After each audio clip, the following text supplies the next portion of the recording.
Hi everybody, thanks for clicking on the Falconry test video. I hope that it's helpful to you. I was taking the New York State Falconry practice exam all the way through. However, about an hour and 15 minutes into the live stream, for some reason, the screen share of the actual exam failed. And it was just me sitting there reading some of the text that I was looking at. And when I looked at myself in the stream, it showed the test. So I don't know what happened. I don't know why it didn't show the stream, but after that, it doesn't make much sense for me to just be sitting there kind of reading the screen because I didn't want to read every single word because I knew you guys could look at it. But then it stopped. So I downloaded the entire thing, and I'm gonna have to screen record the exam and edit it into the rest of that live stream video.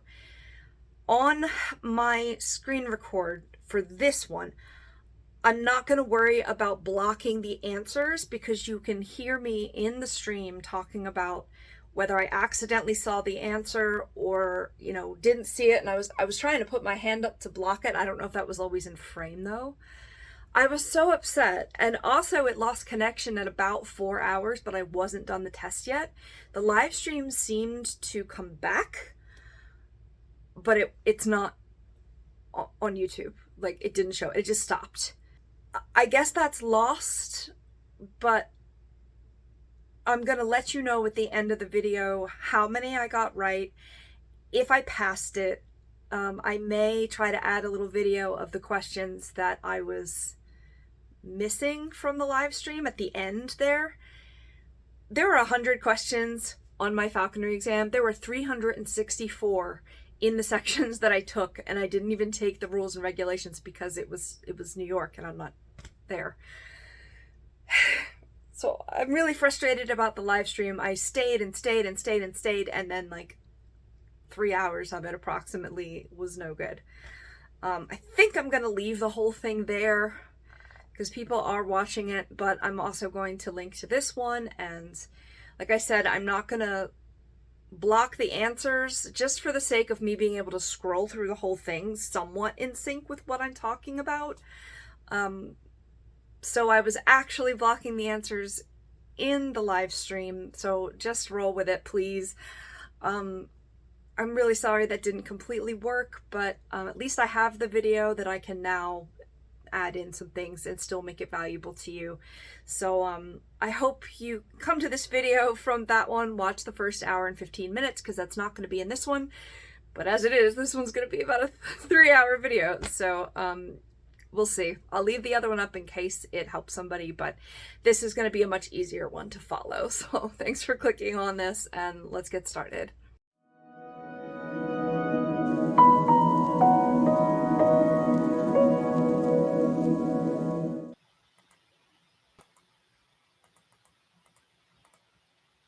A trait of the American kestrel in the wild that carries over and becomes a vice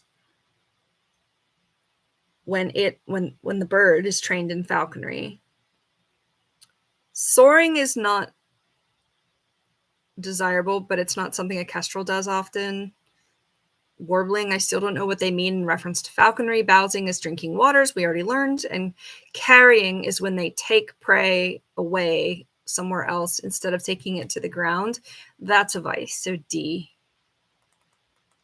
Yes. Can be overcome with consistent training. Okay, I'm going to try to scroll up so you can read it without getting the answer. All right, traditional falconry equipment items not routinely used with American kestrels include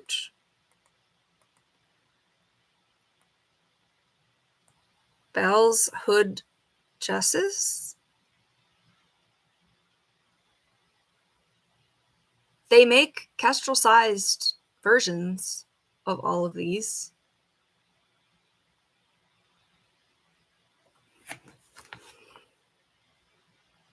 Traditional jesses, is that part of a trick question? See, I learned about this stuff when I took the test, But I've been flying with a red tail since then, so the kestrel stuff is not as sharp in my mind. It could be bells because bells could be heavy and they're on their legs, but it could be hood as well. I feel like I remember tiny bells on a kestrel. Oh, it could be either one. I'm going to get this wrong. The Little Merlin had a bell on it, didn't it? I'm going to go with B. D, all of the above? This can't be true. What?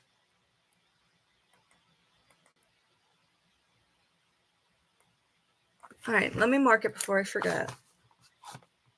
These are so tricky. Let's see if I can raise it. Okay, I can't raise it any more than that yet. Bells, hood, traditional jesses. I got to read this. Few falconers take the time to bell or hood a kestrel. These birds become so tame that there is little advantage to a hood, and they are extremely difficult to fit because they're so tiny. Bells are unnecessary because they would have to be so light in weight that they would be of limited utility. Okay, that's kind of what I said. Flying the bird with traditional jesses are illegal. What?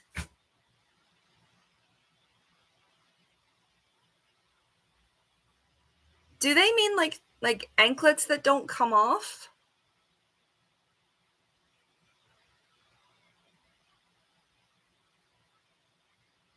That's probably directly from the textbook, and I just didn't remember. I think the trick there is the traditional jesses situation there, the verbiage.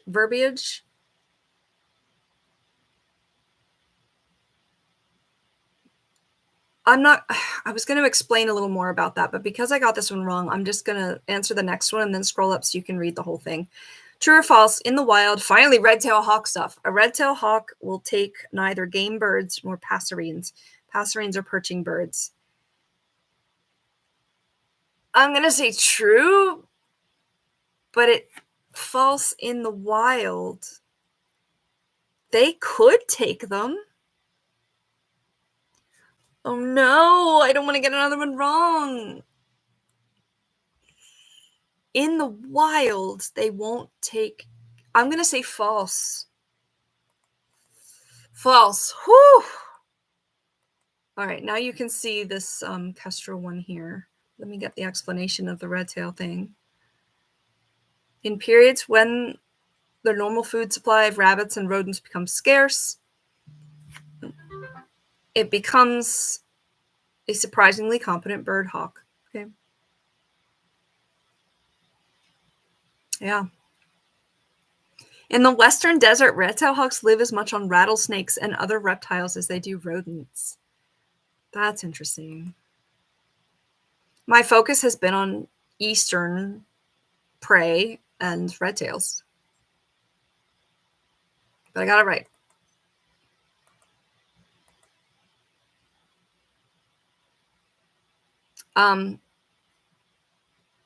There should be multiple choice, but the next question, sex of red tails can be predicted in most cases, but it should be size. I was worried the answer might pop up if I scroll too much, but it should be something about size. Yeah, weight and size. Eye color isn't it. Coloration of plumage isn't it. But yeah, it's A, weight and size. Yeah.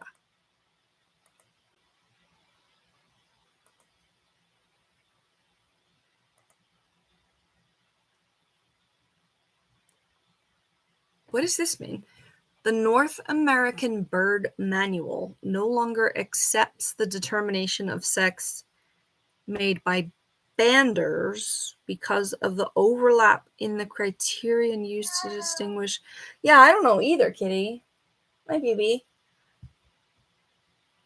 The males follow well the concept of the term tiercel. I mentioned that earlier.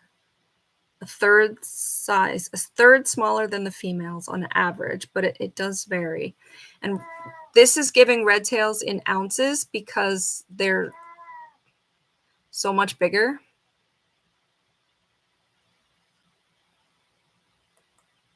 than the kestrels. The kestrels are basically weighed in grams. I weigh Charlie in grams too because it's more precise, but ounces is fine. You need something? Can you go lay down? No, you can't. Okay. He's going to keep meowing. I'll figure out what to do. True or false? There is no sexual dimorphism in the red-tailed hawk. Well, they just told us that, yes, they're a third size. So this is false. Females, let's see if I can get this up where you can read it. Larger, more powerful thighs and feet, broader and larger heads, wide wings. I've worked with males and females. I didn't necessarily notice the stuff in the first sentence, but behavior, males are somewhat more spirited, but also more temperamental. I would agree with that. Oh my goodness. Stop. Go away. Go away.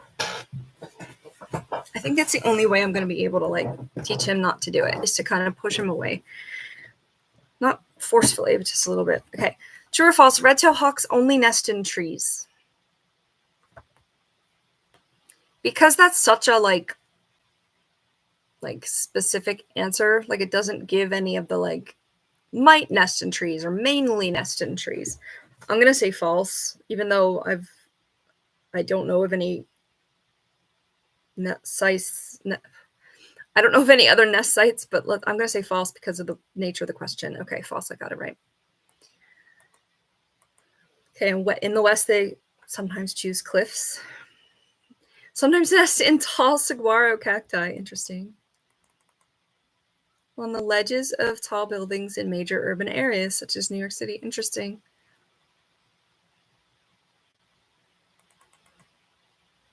Okay.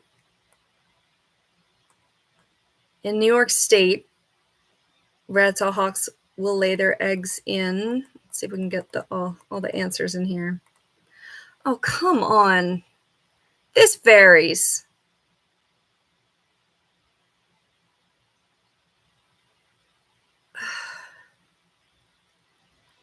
I'm going to say B. It might be C, but I think it's B. Yes. Egg production varies with the climate. Here we go. Incubation averages 30 days and is shared by both sexes.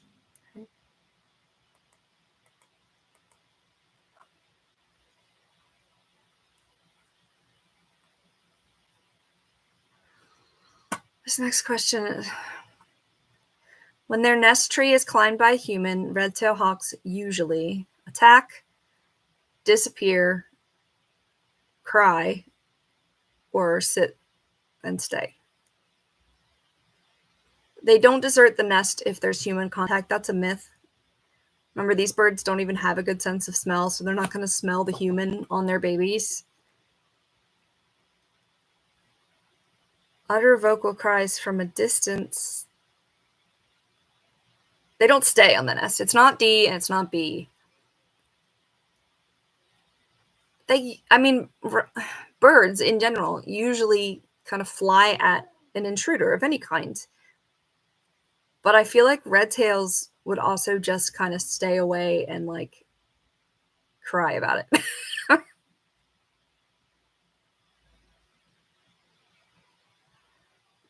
Oh, I gotta pick one. I'm gonna go with C because they can be derpy. Yes! Let's see what their explanation is, because I guarantee it's not derpiness.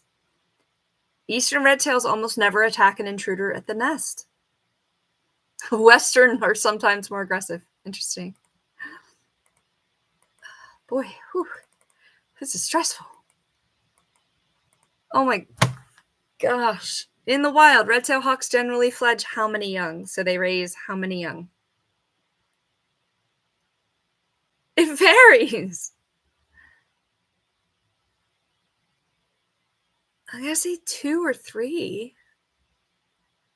Generally fledged. I'm going to go with B. Woohoo! 2 are successfully fledged. Interesting. So they might lay more eggs, but only 2 of them are successfully raised to fledgling. I'm utilizing information that I've developed over the years to make an educated guess at some of these, even though they're not specifically fresh in my mind. So that's good that I'm still getting most of them right. It's going to be a lot of questions on this. The red-tailed eyas generally leaves the nest for the first time. It should be 30 days because that's what it said earlier. 4 weeks, 6 weeks, 4 weeks, I'm going to say. I wouldn't have known this if it hadn't told us earlier. I would have known this back when I was taking the test, but I'm going to say B. C. Oh, it said incubation was a month. I got it wrong. All right. So incubation is a month, but leave the nest at 45 days. So that leaves 15 days that they're growing? I don't know. I didn't know that one. During fall migration, the best place to trap a passage red-tailed hawk in New York with a bow net or mist net, which I'm not going to explain. Holy... A ridge running from northeast to southwest. A ridge running from east to west. An agricultural valley with interlocking field of forest. D on the beach. It's not D. Oh, gosh. They don't migrate from east to west. They migrate north-ish to south-ish. They don't care if it's an agricultural valley, although field and forest lines might be useful. But I'm going to say A. Whew. Migrating hawks. Let's see if I can go down and show this to you. Ooh, it's pushing it. Migrating hawks tend to ride the updraft southward from ridge to ridge. Okay.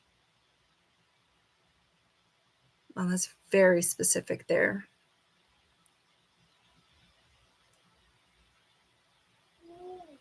Yeah. I said to stop, right? I can't tell you I'm almost done because I have no idea. True or false, there are many varieties of red-tailed hawks in North America. True. There's all different, like, shades, not necessarily colors, but there's very pale whitish ones. There's very dark melanistic ones. Yeah. Some of them are called something different, but I'd have to see it. Up to 14 subspecies. Wow, I didn't realize there were quite that many. Oh, here we go. They're going to tell us some of it.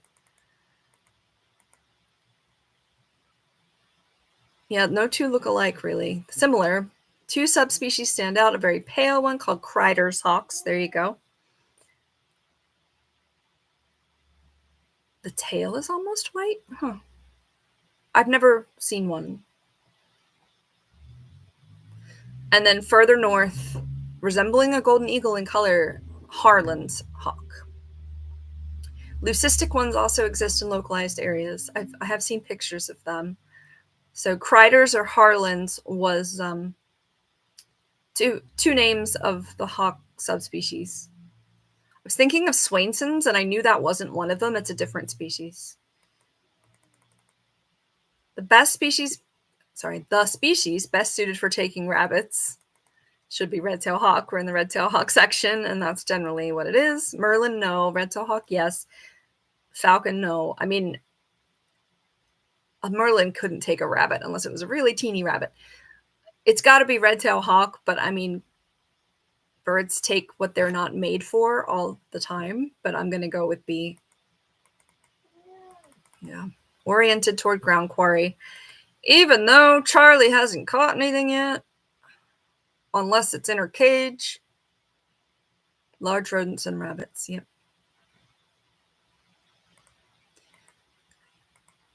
Oh my goodness. To properly exercise a red-tailed hawk, block it out, put it on a block where it will bait. No. Stoop it to the lure repeatedly, 25 to 50 times. No. Fly it multiple times on a crayons, which, I mean, yeah, I've done, but take it to the field and hunt with it is the best way. It's always the end goal. I can't always do that, but it's the best way. So D. No. Okay. I'm going to have to kind of give the cat a little talking to again. So let me get this up where you can read it. Yeah, no stationary or backyard conditioning can compare to a regular long walk falling from tree to tree to tree or tree to fist. I have a lot of flight videos with Charlie, so you can see exactly what that looks like. Let me just give him a boost. So sorry about that. I need like a snack, chocolate or something. But let's keep going. I don't want to talk with my mouth full, but I scrolled down a little far, but some IS hawks, which is nestlings, may become so aggressive or in the nest, when they mature that they should only be taken as passengers. The species that displays this behavior to the greatest degree. So it's saying you don't want to take birds out of the nest sometimes because they grow up to be more aggressive than ones that you trap after they leave the nest. I'm going to assume the answer here is red-tailed hawks. We're in that section, so I'm going to say C. I haven't raised them. I mean, I've rehabbed them. I've fed babies until they were adults, but yeah, C. Okay. Interesting. IS red-tails are known for their aggressive tendencies when they get older. Yeah, you don't want to release imprints. I knew that much.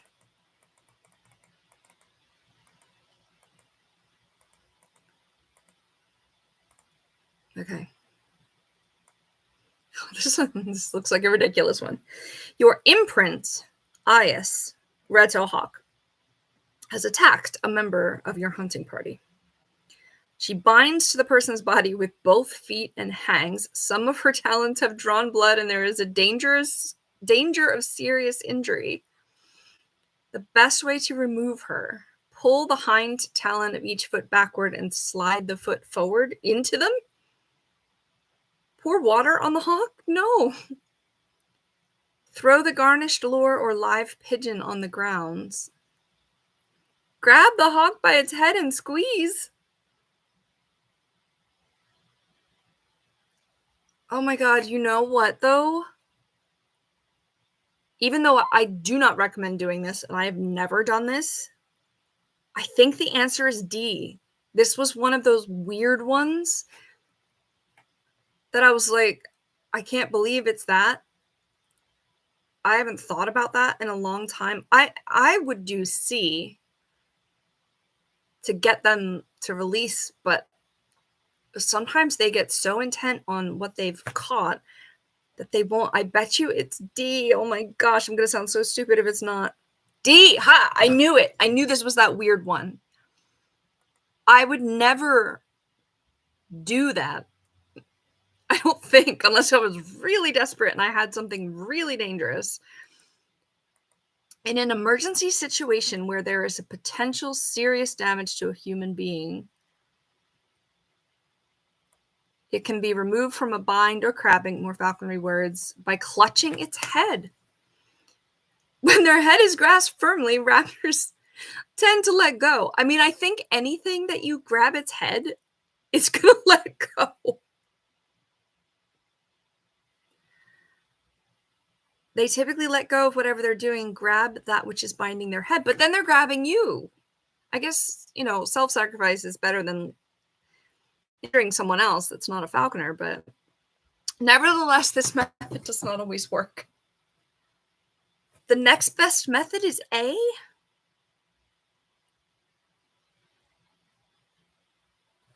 Didn't this say that they'd grab them with their entire feet? Some of her talons have drawn blood, binds to the person's body with both feet. They're not just hanging with that hallux, that back toe.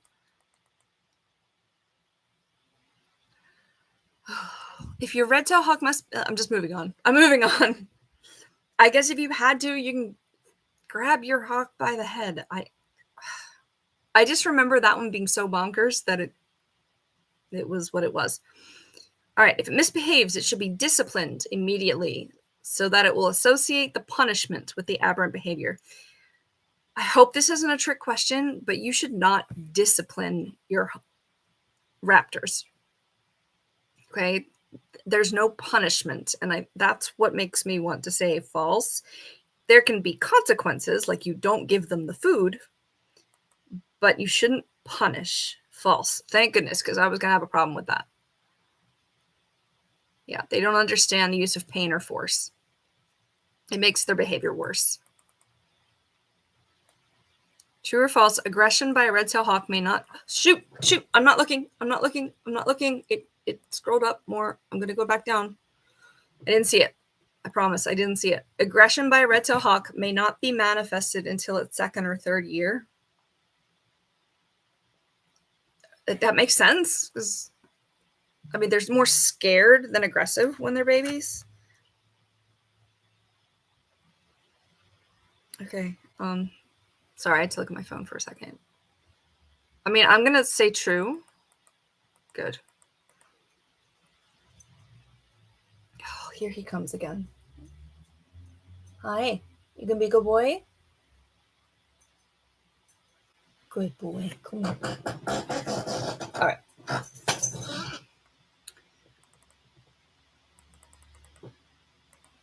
Okay, which raptor has the reputation for being the easiest to man? You know, man or woman, but manning a bird means like carrying it around and getting it used to you. Goshawk, prairie falcon, red-tailed hawk, sharp-shinned. Definitely not sharp-shinned. They're the spazziest ones. I mean, I'm assuming it's going to be red-tail because that's the red-tail section, but I've never worked with prairie falcons. I haven't worked with goshawks either, but they are native to, I think, north of here. I'm going to go with C. You can read the question yourself. C. Okay. Oh, it didn't give an explanation, so we're going to move on. If I scroll down too far, I'm going to see the answer. The reason to select an American kestrel over a red-tailed hawk as your first bird is they need to be fed less often. That shouldn't matter. They are less likely to carry. They're more likely to carry. They are easier to keep healthy. None of the above are true. Final answer, D. D. Yes. Okay, no explanation again. Which bird is the most tolerant of the cold? It can't be none of the above if it's saying most tolerant of the... Oplomato falcons are a little rare in my area. Their habitat is more south, I think, in like they don't live in much of the United States. I think they're down in like southern Texas or something. Harris hawks, their natural habitat is similar, and they have really long legs that can freeze really quickly, so it's not them. I'm again going to go with red-tailed hawk. A. Good. A gyrfalcon is from the north, like Arctic. So, I mean, if they were there, I would have picked that, but this is about apprentice birds, so. Okay, the hunting style of a wild red-tail, waiting on is something falcons do. Attack from above, perch and wait, none of the above. I mean, they attack from above. They go after ground quarry, but I think the answer is C, perch and wait. I mean, that's what Charlie does every time I take her out. She sits in the tree until I either call her forward or we see some kind of prey. So C. Okay, yeah. Taking an eyas and nestling red-tailed hawk from the nest is preferred over trapping a passage red-tailed hawk because it just told us they're more likely to become aggressive, so it's not A. They are easier to keep healthy, not necessarily. They are more natural hunters. I'm going to go with D, none of the above. Okay.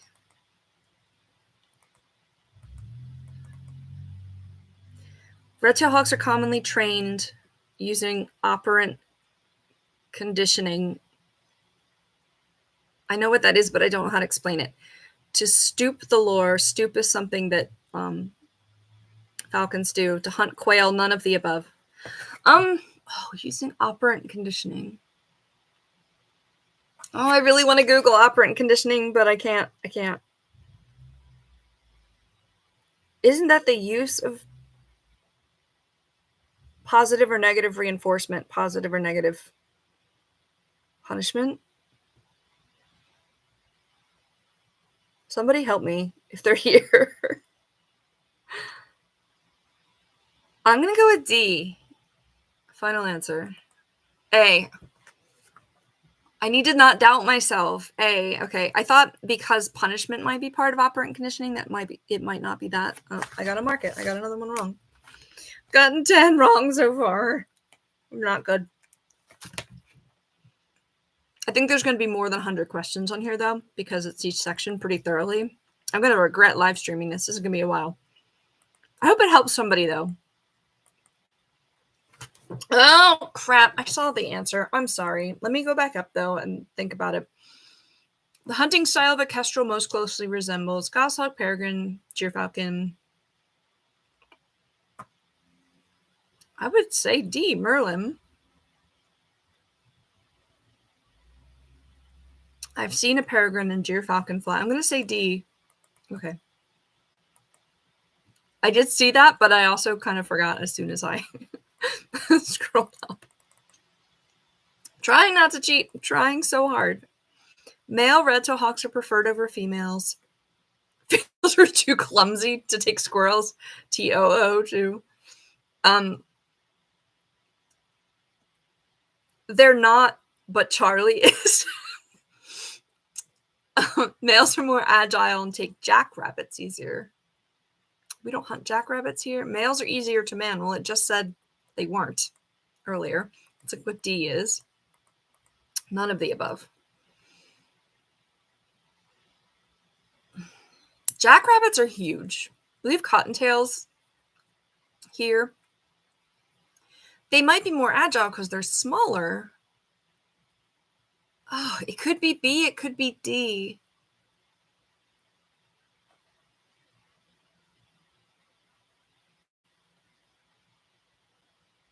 This is New York State. Why are they talking about... I'm going to go with D.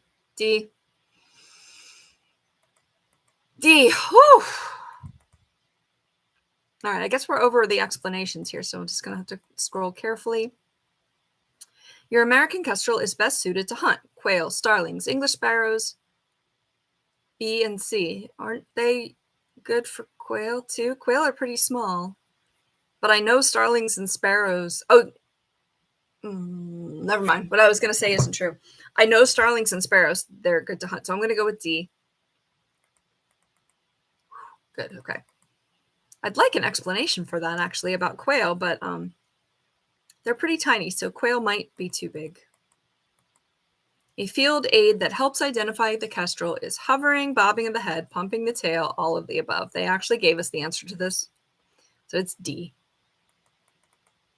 I would have gotten that one, I think. Oh, gosh.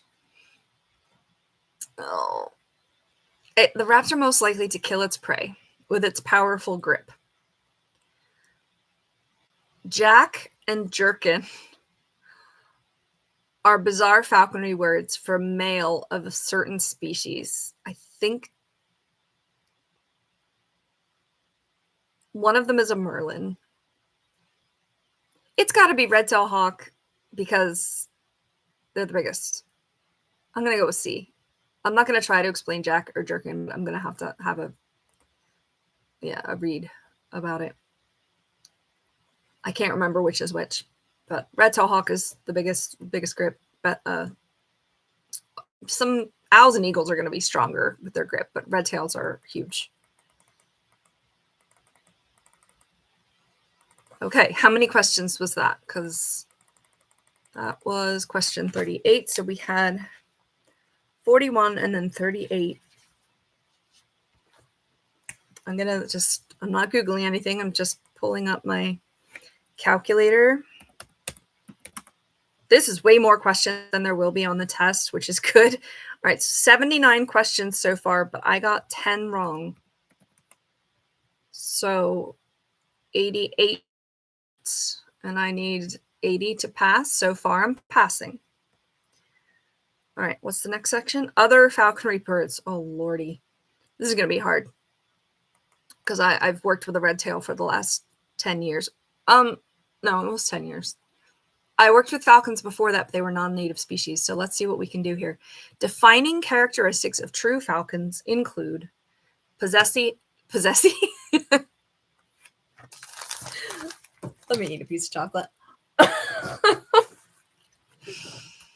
You can read it, right? Yep. True falcons have a toothed or notched beak.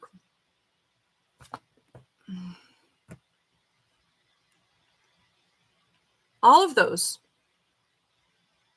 except for A.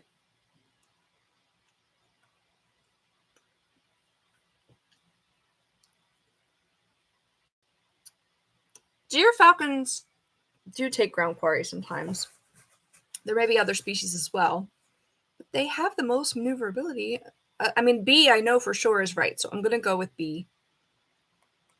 Good, okay. All true falcons in the genus Falco. So remember, order, family, genus, species. We've actually seen all of them so far. Have a toothed or notched beak. Did I make a video on this? I don't think I did. I think I mentioned it in my coping video, which is trimming their beak. Okay. More words. More falconry words. True or false? Large falcons kill their prey primarily by the tremendous gripping power of their feet. Okay, my first instinct was to say false because falcons kill by hitting them in the air really hard, but it says large falcons. I'm going to go with false. That was my first instinct. False. Whew. By severing, oh, I forgot about this part too. Severing its spinal cord with their beak. That notch is good for clipping spinal cords. I'm not sure now if the hitting in the midair is a thing. I think it's a thing.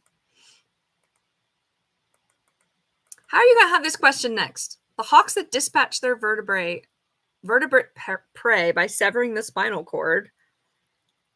Why does it say hawks, though? It's falcons, A, right? I just said that. A, yeah. That was really confusing, too. The hawks that dispatch their prey are falcons. And hawks can be a general term, but still, don't put that on the test. That's really confusing. They just said this anyway. All right. The bird least likely to slice. Slicing is how they poop. It's a term for when they shoot the poop across the room. Charlie loves to slice. The only falcons do it poop differently. So I'm going to go with A. Slicing is can you see that? Slicing is the forcible discharge of excrement. The other word for their poop is mutes. They drop their mutes straight down. I don't think there's a word for dropping it down, though, other than that. Stick nests are not built by accipiters. True falcons, bootios, eagles. Falcons. They're cliff dwellers, typically. So B. Okay. Yeah, they don't build their own nests. It says right here they use ledges, hollow trees, old nests of other species, and man-made structures. Yeah. Caracaras are, I'm not really actually sure how to say that, but caracaras and forest falcons do. I guess they're not true falcons then. This is true falcons. True or false? In the case of most falcons, the male does most of the hunting for about the first 2 weeks after the young. Yes, because the female incubates them. Hello, ice cream truck. True. Yep. Okay, that explanation makes sense. Let me pause it there for you for a second so you can see. I want you to be able to read it. Of course, You can pause. Okay. This is fun, but just like way longer than I thought it would be.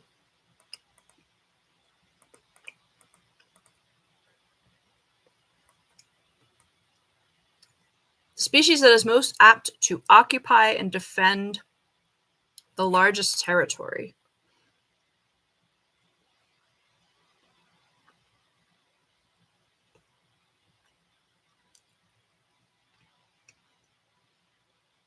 I have no idea. My gut says it's either gyrfalcon or northern harrier. And my extra gut says gyrfalcon. Cooper's hawks are smaller. And American kestrels are really tiny, so... But the northern, more Arctic animals have to travel farther to find food. I'm going to say A. God, thank God. Again, an educated guess than a direct remembering the text, but at least it's true. I'm not going to read this whole thing, but I'm going to pause so you can read it. The larger the bird, the more territory, and that makes sense.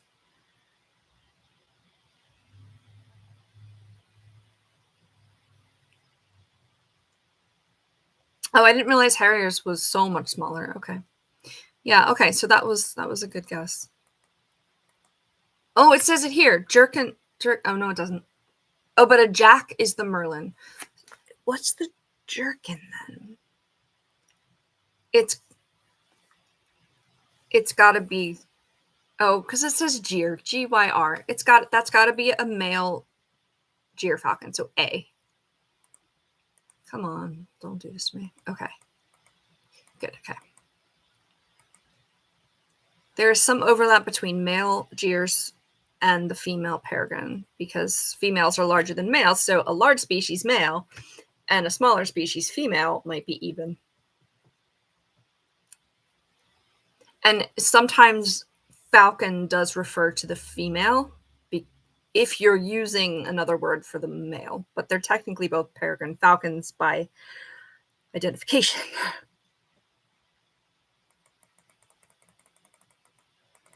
Are we done that section? Maybe? Maybe? Nope. The peregrine falcon exists on all continents. I believe that's true in some form. Lays more eggs per clutch. I don't believe that's true. Preys on all other species. No. Has no species that competes. Okay, so this is A. Peregrine falcons are very widespread. And when they say they're endangered, they really only mean certain subspecies of peregrines that are endangered. And I think they're all okay now in the US. Yeah, A.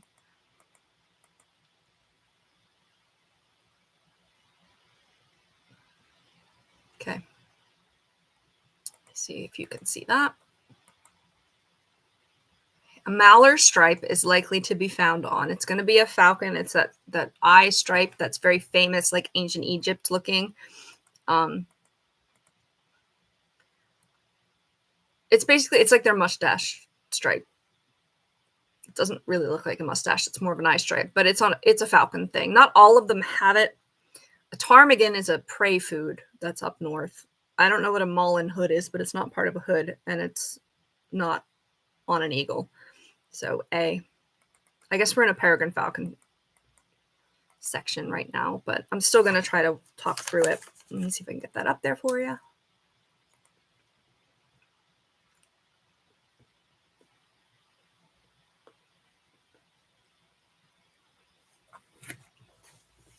The next one, I'm not really sure. The skin and scale areas of adult prairie falcons and peregrines differ from those of immature.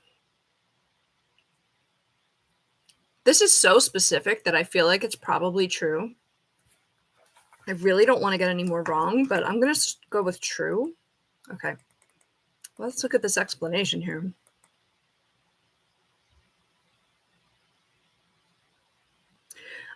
Oh, I thought it meant that they were like larger areas were exposed.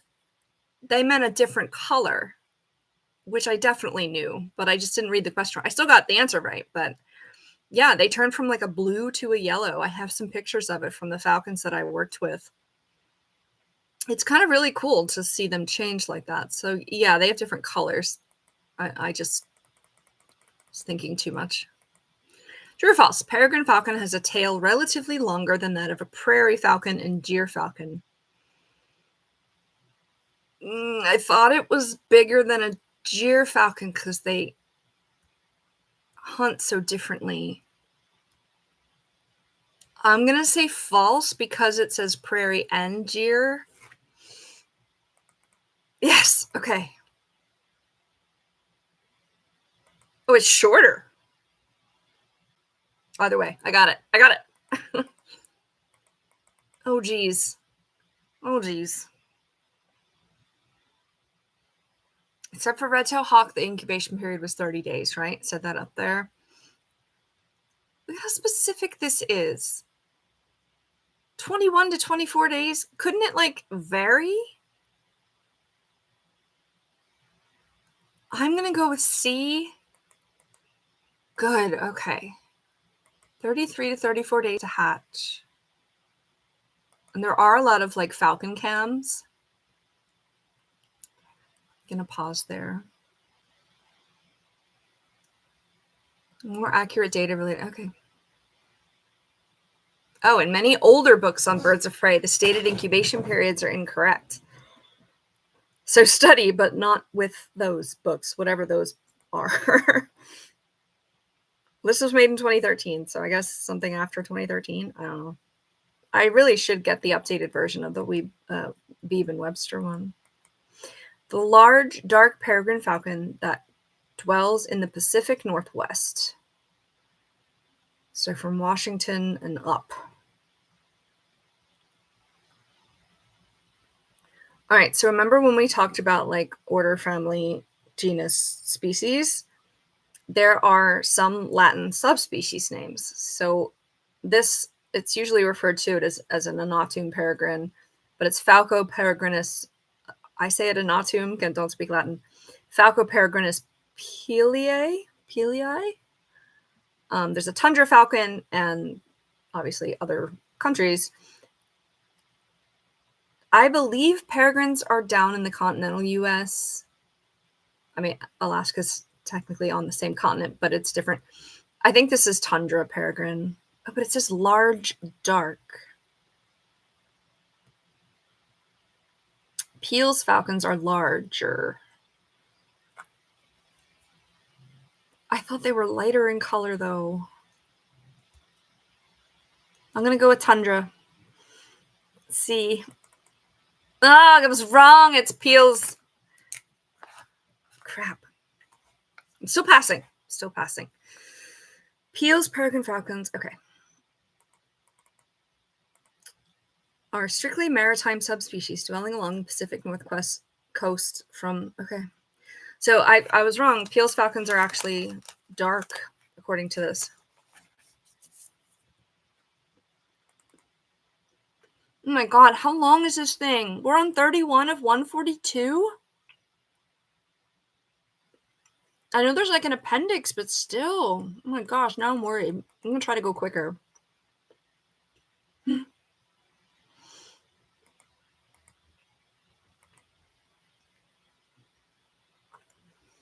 I was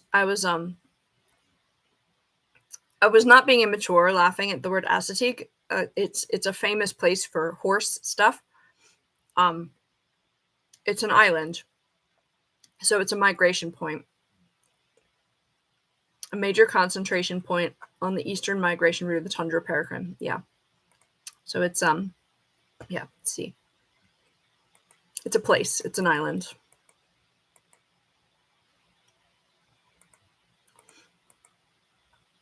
So with this explanation here, it's also for having wild ponies. There's a book about it called Misty of Chincoteague. Assateague is the island where the nobody lives and the ponies live, and Chincoteague is across the water in Virginia. Sorry. Oh shoot, where was I? We were on 31, right? Okay. I was looking at the pages. Sometimes my mouse just spazzes out. I'm sorry. All right, we did the Assateague one. Peregrine falcon is best known for short bursts of speed, waiting on flights. It's B. Waiting on is when they circle above the falconer, we flush prey, and then the bird comes down. B. Yeah. Prairie falcon is best described as not A.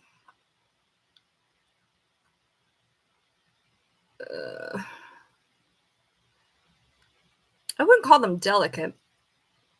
They're like a middle America, I think, like Midwestern as well.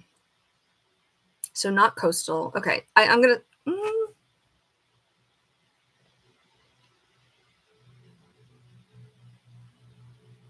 go with D. God. I don't remember them being particularly difficult, but I haven't worked with that species myself.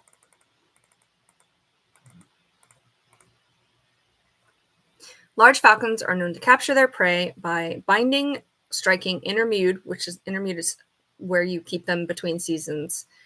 Striking, I think it's D, but remember I was saying that falcons like hit their prey and then that's what brings them to the ground. I think it's B, actually. Binding is more like what the hawks do. They grab it and don't let go. I'm going to go with B. D. Again, my first instinct was right. No explanation, but that's fine. Cooper's hawks are best suited for hunting. I'm going to go with B. I feel like it could be pheasant or even duck. But I'm going to go with B. That was my first instinct. Okay. Parabutios are Harris hawks. They're the only one in the US. Parabutios utilized for falconry in North America, not Arctic, may be hunted in groups. It's B. Not C, not D. It's B. Cool. Male sharp-shinned hawks. So the smallest accipiters, and then the male version of that, which is even tinier. Not rabbits, not pheasant. We just had one for quail, so I'm going to say B, English sparrows, which are non-native here. Yeah, B.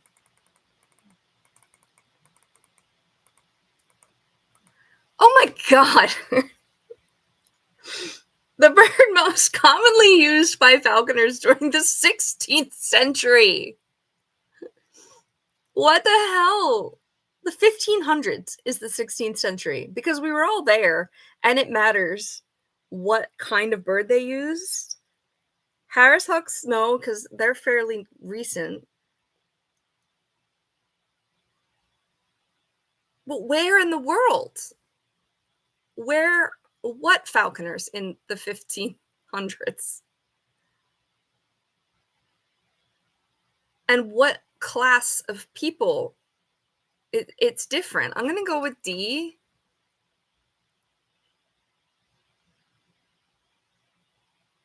I'm going to go with D. Okay. A wild haggard. Haggards are wild. That's like what they are. A, yes. B, yes. C, I mean, they're more difficult, but all of them are somewhat unsafe. I'm going to go with D, which is both A and B. Yes, okay. Ferruginous hawk. A is definitely bigger than are they bigger than a red tail? I thought red tails were the biggest. No, I think ferruginous are a bit bigger. Will not defend its nest. It's not a parabutio. Parabutios are just Harris hawks, as far as I remember.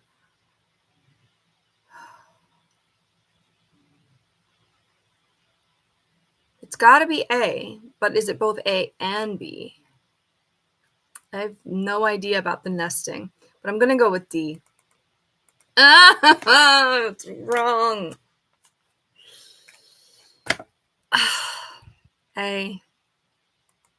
My first instinct again.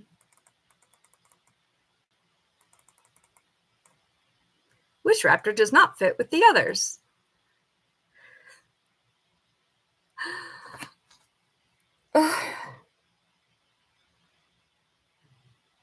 Jack is a male merlin. Jerkin is a male jeer. Tiercel is just a male. What the hell is a musket?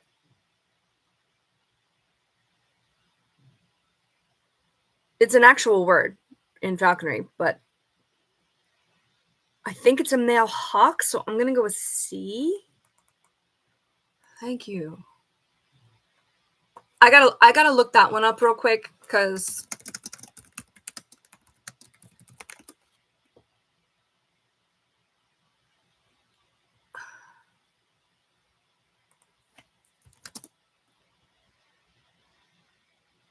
male sparrowhawk.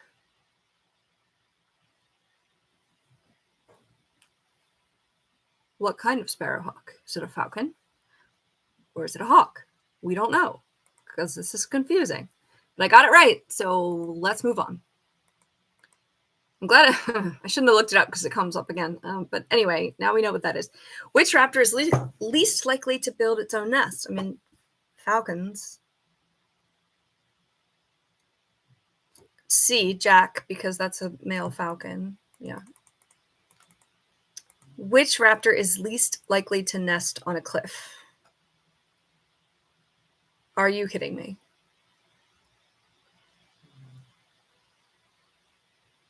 Eagles nest on cliffs. Falcons nest on cliffs. Those are all falcons. Jerkin is a jeer and a jack is a merlin. I'm going to say jeer, though, because up in the Arctic, it's often, like, not mountainous. So A. D. What was the question we just... Least likely to build its own nest. They don't build their nest, and they also don't build on cliffs? I got one wrong. Let me mark that before I forget. What do they do then? Any explanation? No. I don't know that one, guys. I don't understand that. Least likely. Did I read it right? Where do merlins nest then? They don't build their own and they don't nest on the cliff? What, on the ground? Someone comment below what that is. I don't understand that. Young peregrine falcon is most likely to fledge from its eyrie, which is like basically a cliff nest.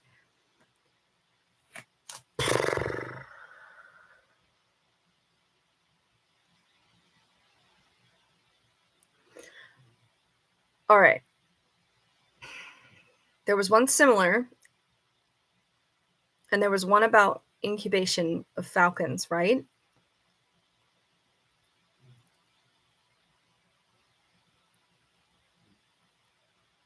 It was under 30 days, so a month of incubation. And then how long to get to adult size? Oh, it's either A or B. I'm going to go with A. Thank you. When I was studying this, it was fresh in my brain right before I went to take the test. But I'm glad I can still get most of them. A goshawk nest is most likely to be encountered.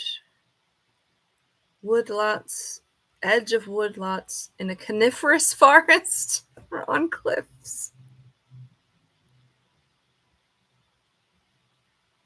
I'm going to go with B. C. Do they live in pine or not pine? Apparently pine, coniferous, evergreens. This is relevant if you're trying to find a bird in the nest. Which raptor is most likely to travel the longest distance during its migration? I'm going to say jeer because they're coming from all the way up north and they need to get south. So I'm going to say D. A? These merlins, they're screwing me up today. Why do you need to know that? I don't know. What? A black raven-sized raptor, with a white band at the base of its tail and chestnut color, blah, blah, blah. It's a harris hawk. C. Can we move on to the next section maybe here? Yes, finally. All right, how many questions was this one? This was 31. Oh boy. So we have had so far, I'm going to pull up the calculator. We've had 110 questions already. And I've gotten 16 wrong. It's not good. I'm like 85%. I didn't know harris hawks were raven-sized, so that's interesting. Which of the following is true? Haggard was once an Ias. Yes. Ias, not B. Passage bird. All right, so this is D. Yes. Okay, pay attention, all you not yet falconers. When a falconer is attempting to call their bird, a visitor should definitely A, stay back and be still, please. B, not get between the falconer and the bird. Yes. Definitely not C. So the answer is D. Both A and B are polite. Thank you very much. Drinking water. Oh, drinking water, the verb, is also known as yarrick, bowsing, warbling, carrying. Still don't know what warbling is. Did I write that down? It's got to be a falconry term if it's coming up like this much, but it's bowsing. We talked about this earlier, so it's B. Yeah. Manning your newly caught red-tailed hawk is best accomplished.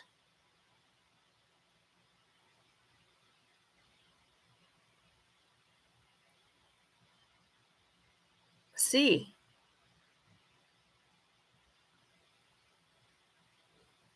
I'm just going to say C. Okay, thank you. It's hard for me to explain why that's the thing. It's a long explanation.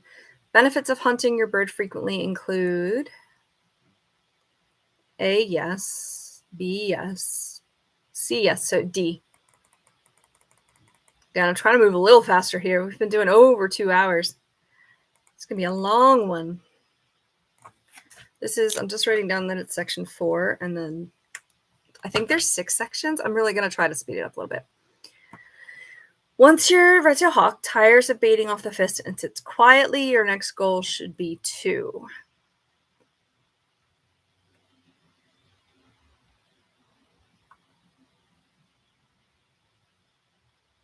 Oh, I scrolled down too far. Get it to feed off the fist. I'm just going to give myself that one. Sorry. I read it as get it to feed like away from your fist, but that makes the most sense because the others didn't quite make sense. Sorry, I kind of cheated on that one. Hacking a bird refers to, I don't know how to explain it. Introducing it to game. No. Releasing a passage to fly free. Allowing a young bird to mature in a chamber. It's like they're wild, but you feed them and they come back to eat when they're young. I'm going to say B. D. What is it then? Give us an explanation. I got another one wrong. Oh, I'm upset. This is way more than 100 questions, though. So, like, I took it. I got 99 out of 100. This is already way more. All right. Sorry. Bird that is keen is... Didn't we have this question already? D. Oh, shit. Sorry. I try not to curse on this channel. It's D. Your new red-tailed hawk appears too tame after just 1 day out of the trap. You should release it and trap a new bird. Is what it's going to be. D. B.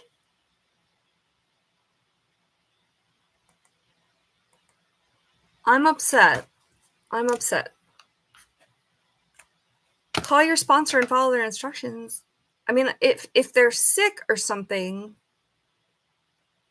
you should probably take them to veterinarian, even though they're wild, like to not reintroduce sickness. But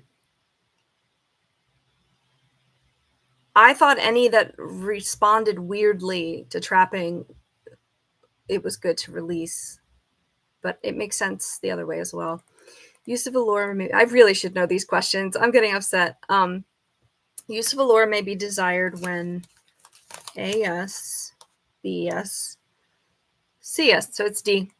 Okay, confident on that one at least.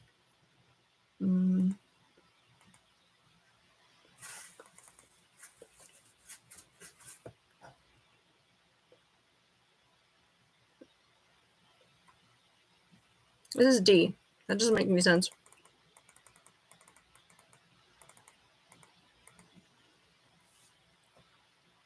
Your red-tailed hawk is well manned and flying to the fist on a crayons. There's a lot of falconry words there. When do you feel comfortable flying it free?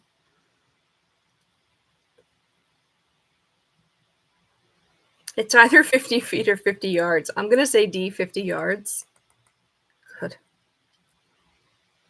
10 is not that far, and actually 50 feet is not that far to the lure.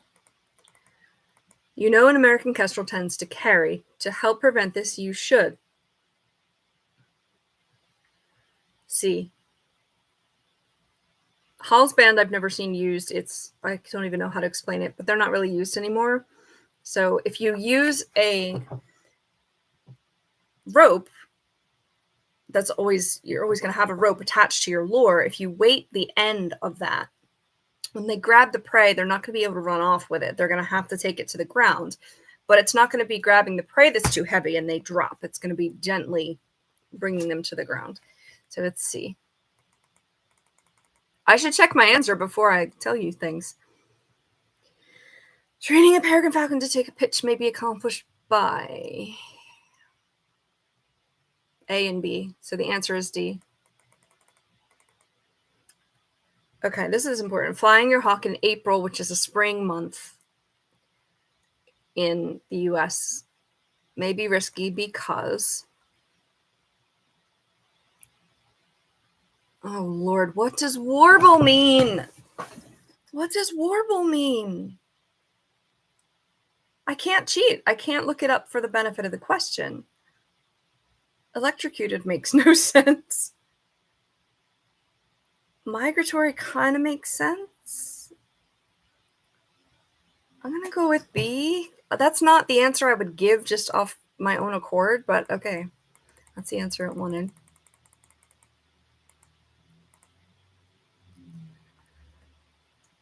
Okay. This has happened to me. First time you fly red-tailed hawk free, he refuses to come down from a tree. You are forced to leave him out for the night. Your next step should be to arrive before dawn the next morning and try to recover him. Yes. Set up a bow net. No. Call your sponsor and ask for advice. Definitely C. So A and C, which is D. Sorry. That's not how I got Charlie back. There's a whole video about Charlie being lost for a month and how I got her back. But I was definitely up before dawn the next morning to look for her because they stay still overnight.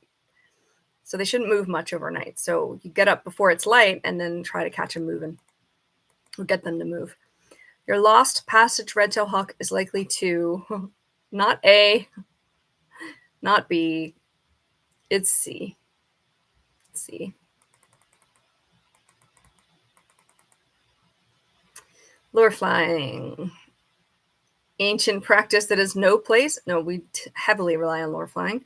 B is true. C is true. Right?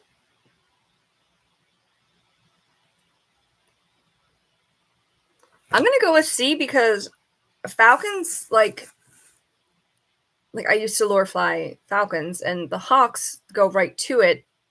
Whereas falcons, if you take it from them right at the last minute, they have to go up and make another pass. So I'm going to say C because they just respond to it differently. C. Okay. Here's operant conditioning again. I got it wrong last time. The best description of an operant conditioning technique is, I'm not going to read them all.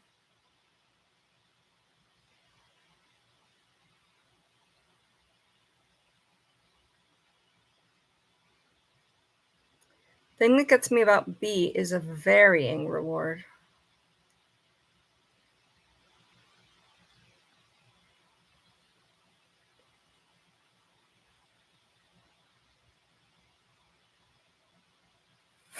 It could be C.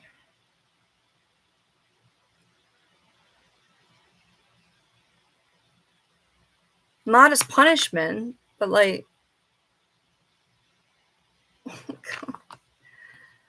B. Oh, good. I wish they had an explanation for operant conditioning, but that's okay. Your objective when training your hawk is D. You don't want it to be as tame as possible. You don't want it to be pet-like. You want it to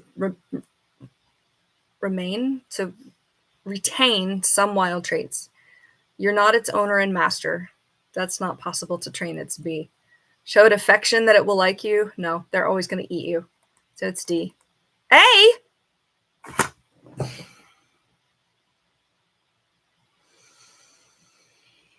I disagree. It's bad wording. You want to get it as used to you. You want to desensitize it. But I don't like the word tame. It still counts as a wrong answer, but I don't like using that word tame. Tame means like domesticated, petable. It's not. It's not. You decided to keep her through the molt. Your goal should be... Oh, what did enseam mean? Hold on. What did it mean? Did that mean giving them that wrangle word or something? Enseam.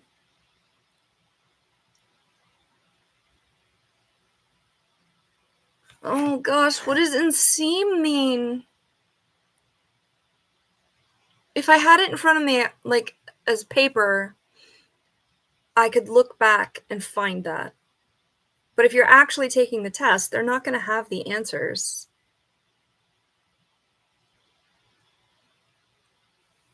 It's definitely not A. You don't want to feed her as much. You don't want to gorge them every day, regularly, but not gorge them. I think it's C. Oh, here's this question again. Which type of raptor starts molting with its outermost primary first and then proceeds in sequence to the innermost? It's not Bootios because I think it was falcons, right? A? D? What is it? I've gotten 20 wrong. I'm not happy about this at all. I'm starting to get impatient with it. I really wanted to do this whole test, but my goodness, it's going to be long. After it's published, I'll break it up into sections so that you can go to whatever section you need to study for. My lips are dry because I'm talking so much. All right, this is a gloss. I realize it's like way darker and I probably look weird now, but that's okay.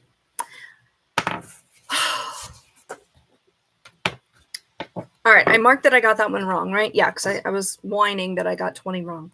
When first training your red saw hawk, your objective with hooding should be...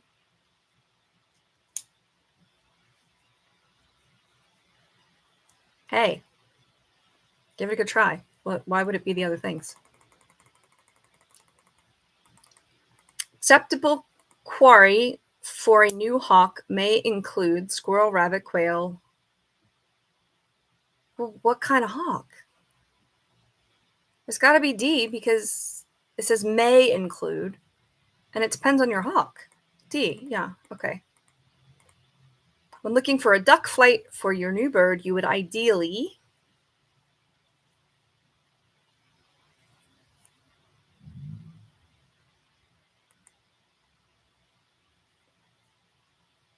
You'd want a good, like, chance of success when they're new. I don't think it's A. They don't take them off the surface. I think this is D. B! 21. This is a bad idea. Whose idea was this? Oh, right, it was mine. I haven't hunted falcons. I've seen them hunted, but I haven't been with the falconer who's making the choices. I've seen training sessions and I've recorded training sessions, but anyway, your red-tailed hawk will have more success hunting if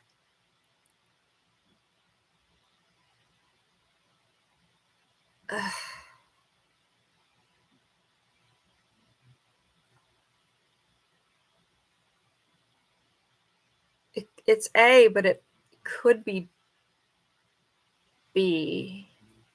They're not great at hunting from the fist. It's done, but this is either A or D. Let's say D. Thank God. The raptor most likely to capture prey in a ringing flight style is B. Goshawks go through the woods. B. Okay.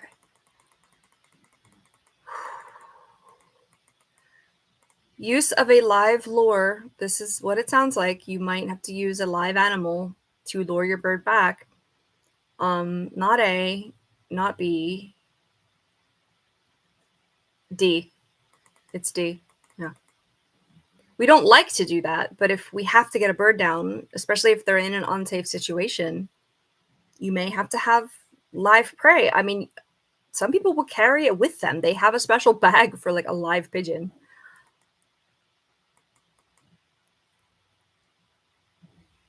You have to keep the pigeon down. I'm not going to say any more about that. I haven't had to do that yet. Benefit of using a lure with any bird.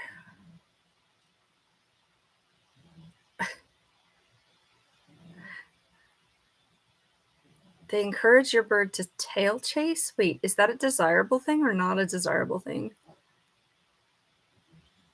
They carry no diseases your bird can catch. That's correct. Let's just say B. D?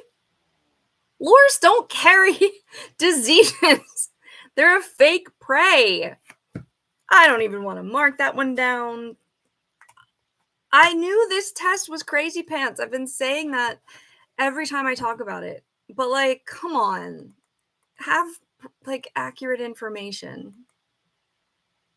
Male red tails are preferred. We already talked about this, but shoot, what was the answer?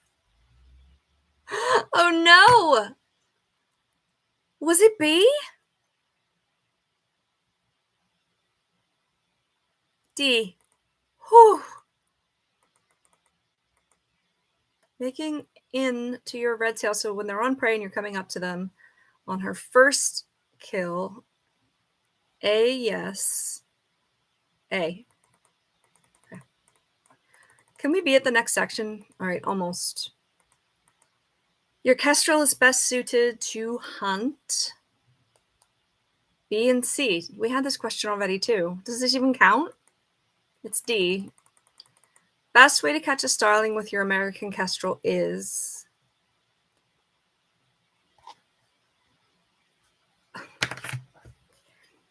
I don't know what a ringing flight is. I think they mean like this, but from a high waiting on pitch, they don't wait on.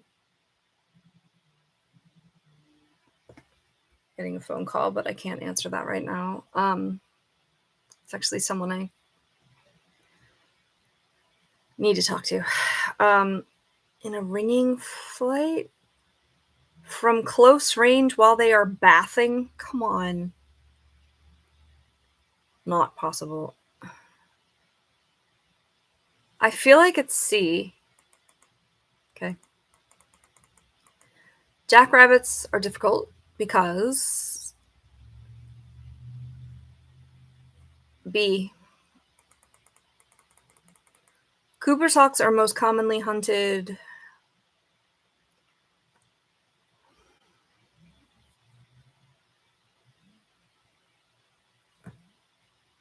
I don't know if they're hunted from the fist. I think A. I see them perched up on power poles a lot. C. I've never even seen a Cooper's hawk hunted. They're pretty spazzy, so they don't really like people around. They're not great for hunting with other people around. So unless I get one, which is, not great until I know a lot about them, I might not ever see one. Same with sharp-shinned hawks. They're even more spazzy. I wish I knew how much time was still here. We're almost done 4, and I think there were 6 sections. I don't want to go up to the top and look because I don't want to lose my spot, and I don't know how to use this program enough to like make sure that doesn't happen. I'm sure there's a bookmark. It says go to. I'm gonna go as long as I can, y'all. I didn't think it was gonna be this long. Hunting upland game with a goshawk is aided by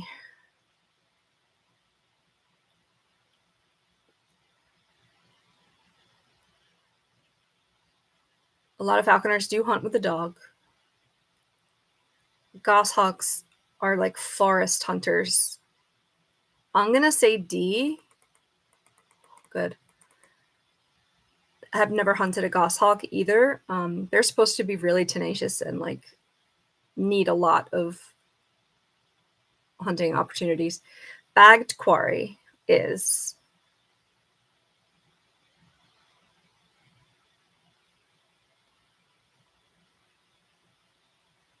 B, D. Every time I get one wrong, it hurts inside. It hurts inside. I'm getting tired now, though. My brain is not working as well. It doesn't matter. Entering your new bird is best described as B. I'll slip again. D. I remember that one. Yeah. D. Rake away. Throw up. Gross. Cast. A. B? What the heck? Throw up. It's not the gross thing, I guess. I was just kind of kidding, but I don't know what that means. They would strike it, rake away, and then come back to it, like as it hits the ground. I've seen them do it. God. Female American kestrels are preferred over males because they...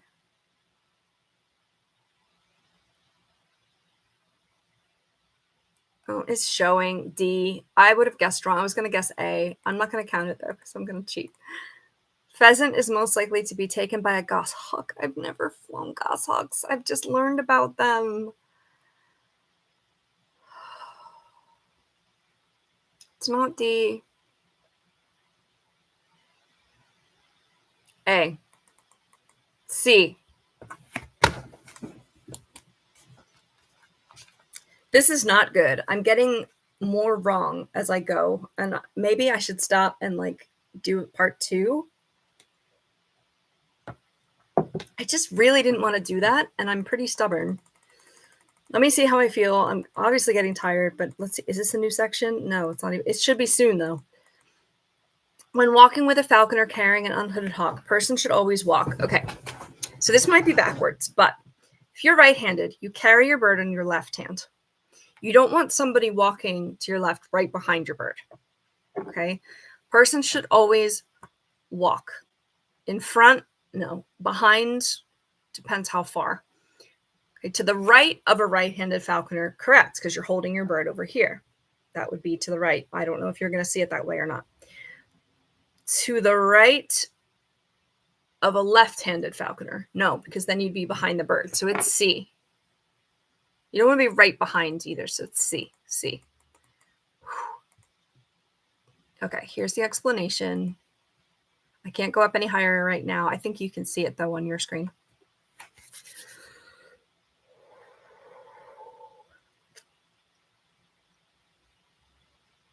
True or false? Some falconers prefer to man wild raptors outdoors to avoid overheating. It depends what temperature it is. Inside would be more temperature controlled, right? So it would be false. True.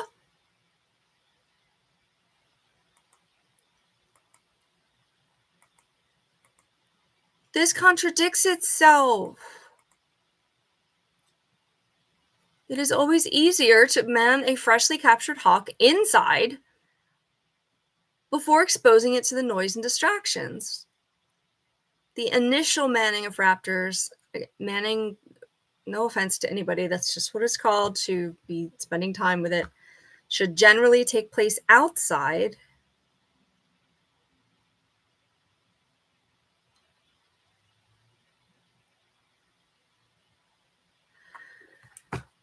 I got it wrong. I disagree with it again. I remember being frustrated with some of the questions when I first took this, but I also realized that I just had to memorize it. True or false, a hungry raptor can be trained more quickly than one that is not hungry. True.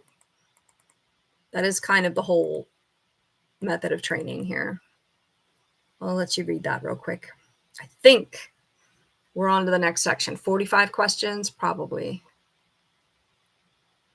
Yeah, you really have to track their weight. Don't just make it starving.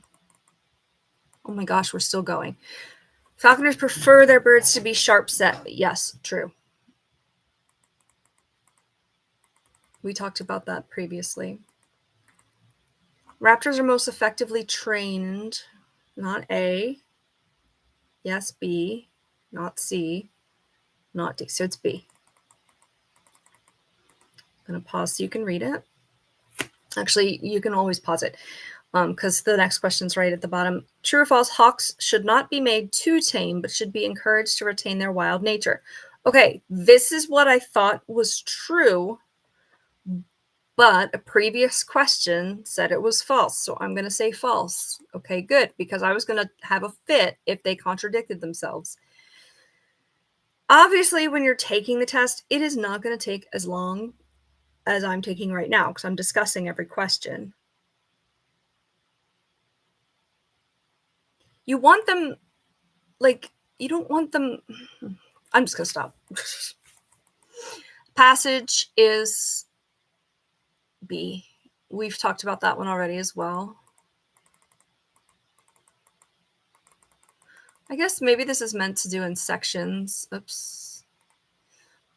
Due to their greater hunting experience, passagers are more proficient than haggards. No, they're younger than haggards. False. Right. Okay. True or false? 5-year-old bird can never be accurately described as an eyas. Not when it's 5, but when it's a baby, it is. True. False.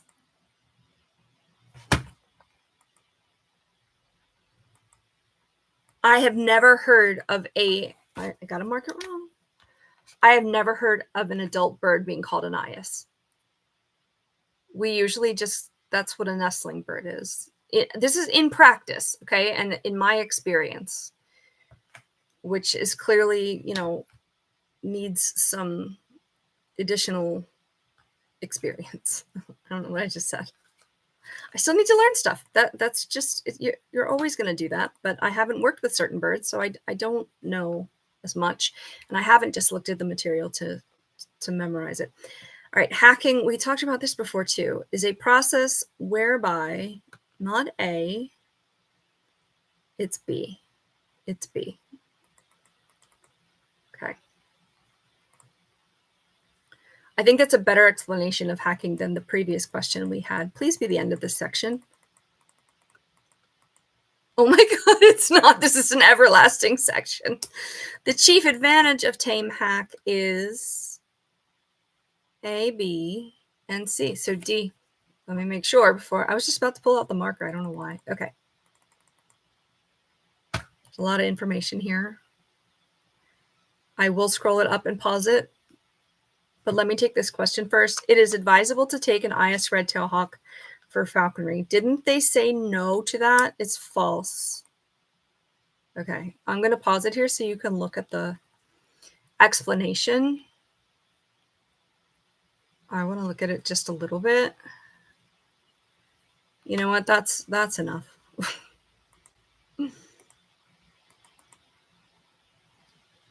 This is a really good explanation about imprints. Let's see if I can do it. Yeah, okay. Pause for y'all's benefit.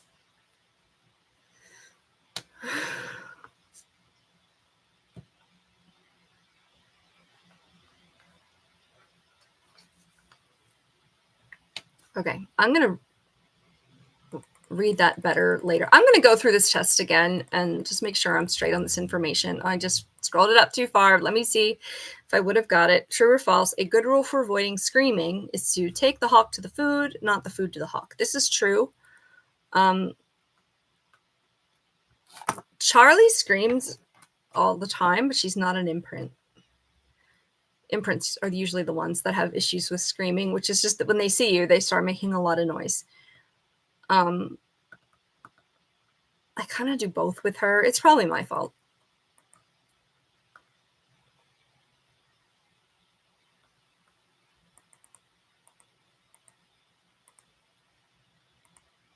All right, I'm going to pause it for a second up there. Some of this stuff I don't remember at all. All right, one method of breaking a bird of the bad habit of snatching food from the fist and baiting with it is to... Ew, B. Yeah. Don't give your bird Tabasco sauce. My goodness.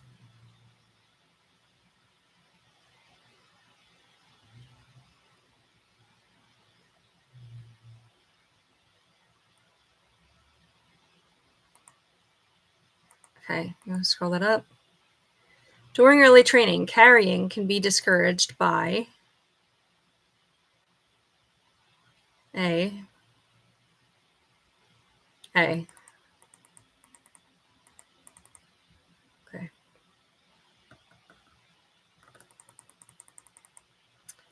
I didn't see it. It is desirable that your falcon binds after striking quarry. That means it's going to grab it and not let go. True? Okay.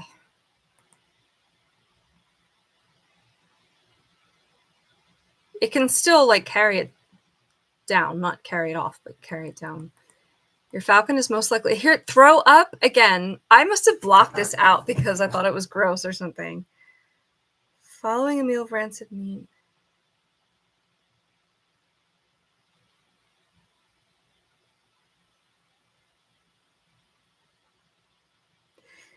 The way it explained it before, it should be B. Yeah. Here we go. Here's the explanation. It's a little cut off for you, but I'll scroll up. In the falconer's vernacular, throw up means to rise steeply on outstretched wings, particularly after a stoop, which is a falconry, a falcon dive, basically. The phrase cast gorge is used to describe the act of vomiting. I've never used either of those words for anything. True or false, Yarek is utterly a function of a bird's hunger. False, it's more a mindset. Yeah.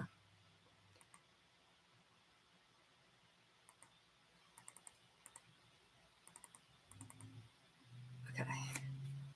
East Indian word that describes a savage state unique to certain birds of prey, which has no synonym in the English language.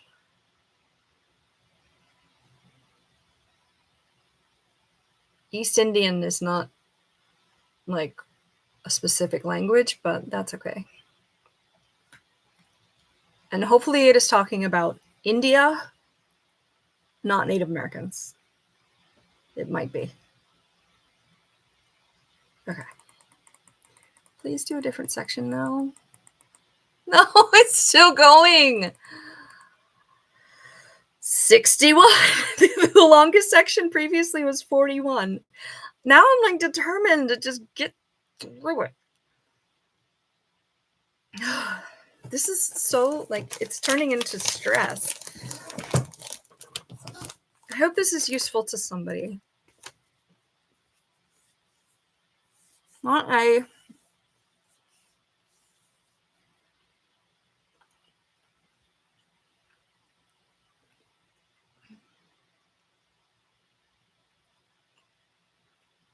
I'm going to say C. B. I haven't got one wrong in a while, though. I thought, yeah, that makes sense. I kind of misread that. That was dumb of me. I should have said B. No, I didn't see it. I didn't see it. I'm putting my hand over it. True or false? It is desirable that your bird crab. False. We actually talked about that before. The word strike used by a falconer means two, both A and B. So the letter C says that.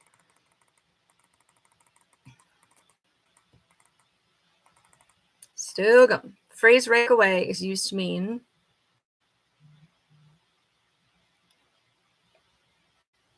it's A, right? A. Thought it might be D for a second. Good reason to stop flying your bird before the start of spring is yes, A, yes, B. Influx of many migrating passerines. Oh, right, you're not allowed to hunt passerines, so it's D.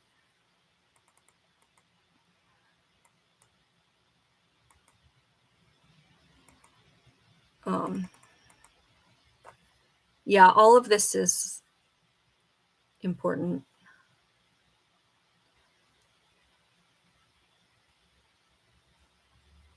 Okay, yeah, so you got to see that. It's fine. Still going.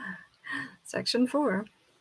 Best reason not to fly your birds during the molt is yes to A, yes to B, if you're in an area where the leaves fall off the trees, yes to C, so it's D.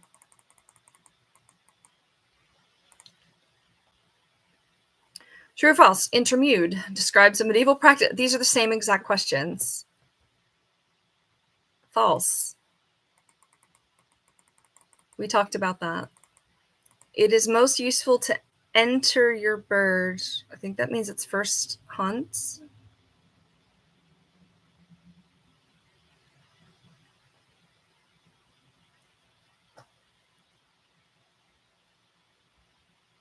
Would A be advantageous?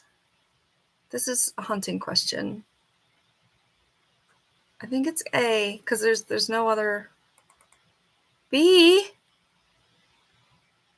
When it is unfamiliar with the particular quarry, don't you want to specialize on that quarry? Oh, the definition is that it's not interacted with that before. All right, so I was wrong about the meaning of that. I'm going to get like 40 wrong. This is insane. I had no idea it was this long. I thought it was 100 questions at max. Because it's just a test, a practice. I got to read this. Practice of introducing it to a quarry it has not interacted with before.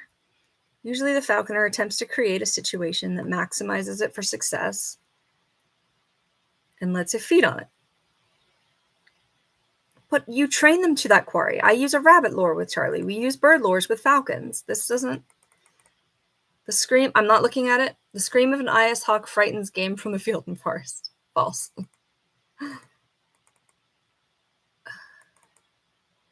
A cock pheasant, male, is easier for most birds to catch on the fly than a hen pheasant, but it is more troublesome in a rough and tumble on the ground. I'm going to go with false. Of course, it's true.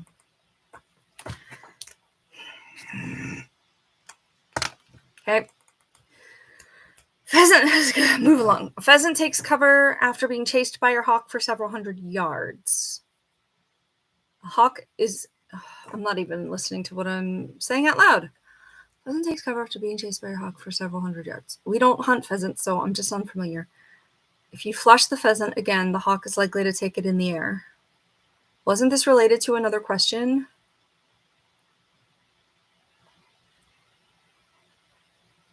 I'm going to say false. That's true. Damn it. It still says 57 pages out of 142. Oh my God.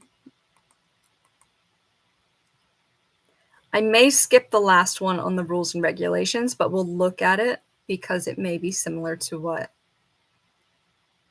I have.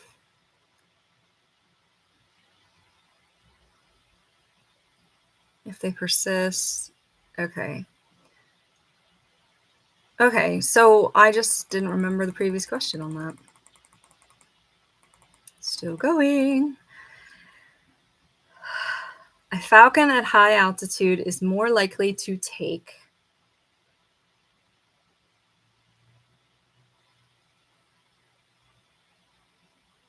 A.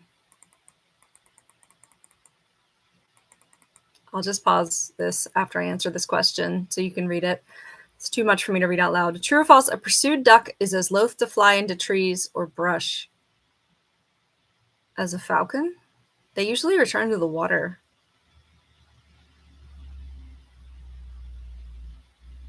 Falcons aren't... I'm going to say true. Good. Whew.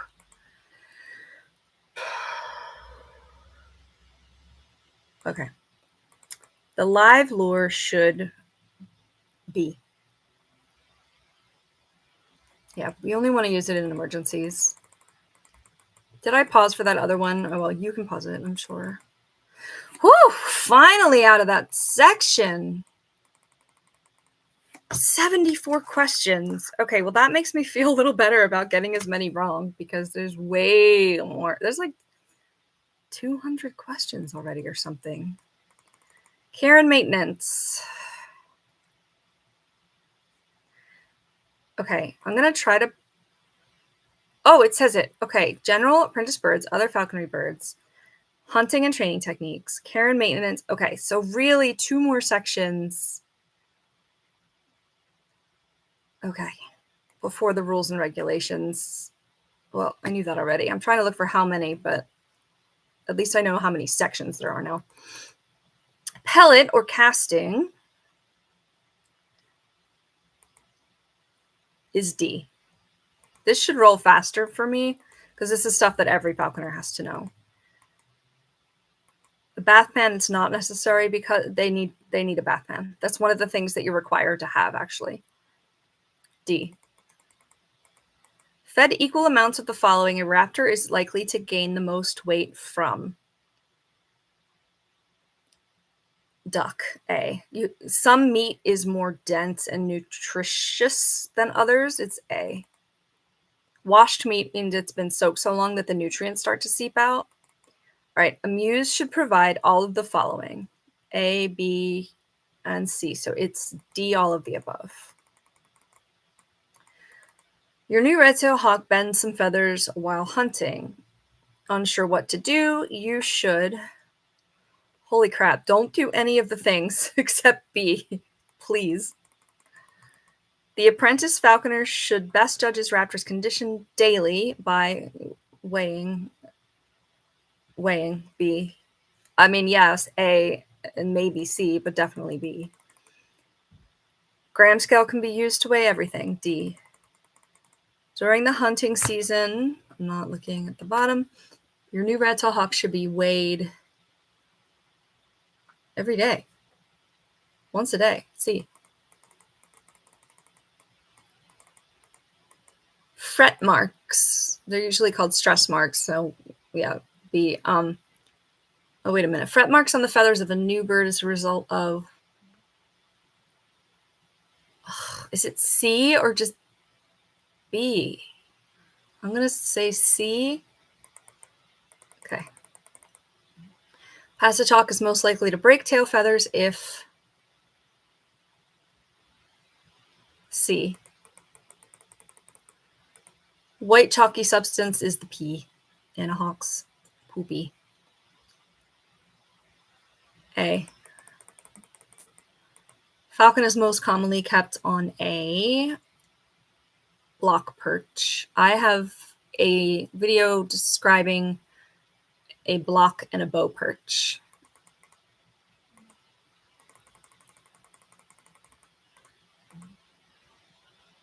tiring is the word that I was using instead of wrangle or whatever that was. Pigeon wing makes good tiring. They can be used to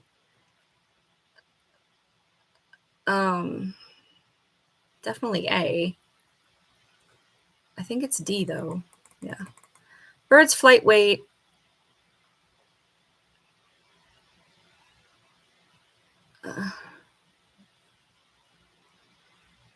B. Protecting a bird from direct sunlight during the heat of summer.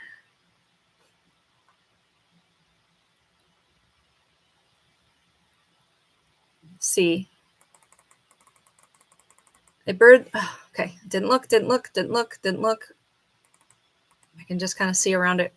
Bird that feeks after eating. We've talked about feeking. Generally content and healthy. Cleaning its beak. Yes. B. Actually, it's D because they're generally content and healthy. Yeah.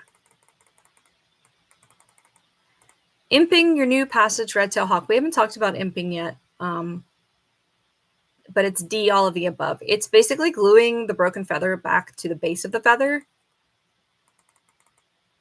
Coping is a beak trim for the first time, requires B, just B, yeah.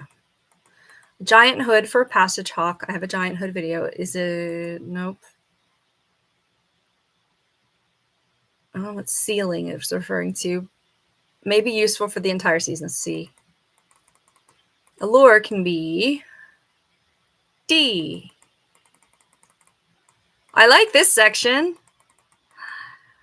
It's going to help my stats. When lure flying an American kestrel, your lure should be A. But also the rope should be weighted, but not the actual lure. So I'm going to say A. Okay. You don't want to make, you know, a lure too heavy because it's like hitting a rock. Crayons is a long leash. Is A. You don't want to put it in the trees. Bells are best attached to A, the legs. You don't have to. So I'm gonna go with D. Same with telemetry. It can be attached to any of those places. Yeah.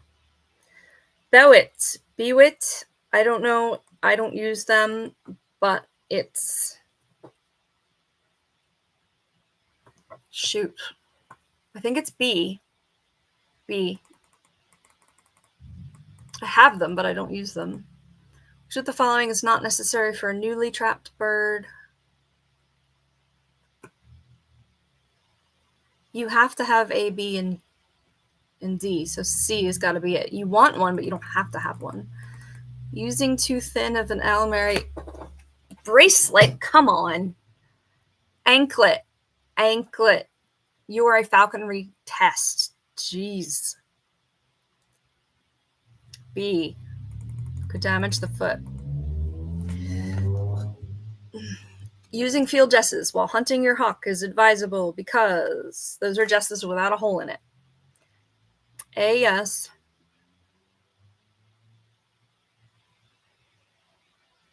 B.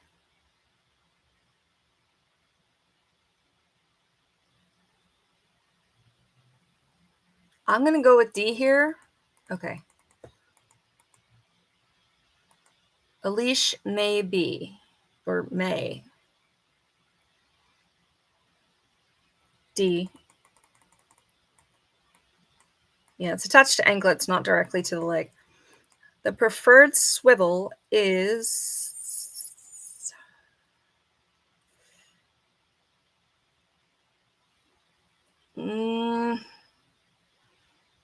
trying to keep the different clip types. I think it's A. C, strong ball bearing type. All right, that's fair. I couldn't remember exactly what they meant by that. Okay.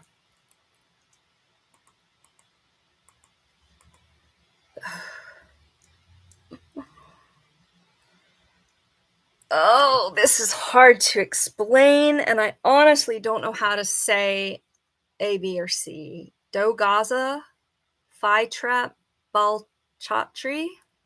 There's my try. I have used Balchatris before. I don't even know what B is. I think A is preferred, but I've used C. Is Dogaza the one that like goes over like that? I think I'm gonna say A here. It's C. Damn it. I always say the right answer and then I pick the other one. It's okay. It's okay. I just got a lot right here. All right. When trapping, I saw the answer, guys. When trapping your first hawk, you should. Yeah, B and C. I would have gotten that one right. Okay, this is another confusing thing, the difference between the hoods. Dutch hoods, Anglo hoods, Arab hoods.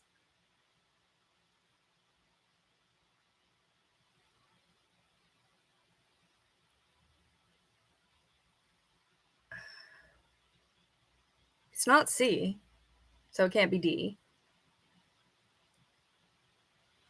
I'm not sure what Anglo hoods is referring to. Dutch hoods are usually made on a block. There's a block that's the shape of a bird's head, and you sew the leather around it.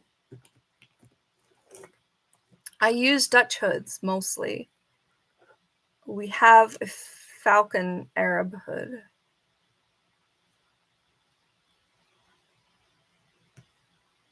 Dutch hoods are blocked, so I'm going to go with B, even though I don't know what an Anglo hood is. But I believe Dutch hoods need to be made with a block. Oh, that's right. Okay. Is there an explanation? No. Dang, I was hoping there would be. All right, giant hood is a box for carrying a hawk. It's and B. Okay. So it's D is technically the answer. The best perch for tethering a red-tailed hawk outdoors is it should be a bow perch. Should be a bow perch. So D, C, a ring perch. It's very similar. I got that one wrong technically. All right. A ring perch is like literally a ring. A bow perch is just a bow. I have one of those, and that's usually what I see them on. So I don't know, but I guess it's fine. We usually use the ring perches for training them, but they could sit on one. That's fine. Block perch is best suited for falcons. So C. Cadge. Oh, Jesus.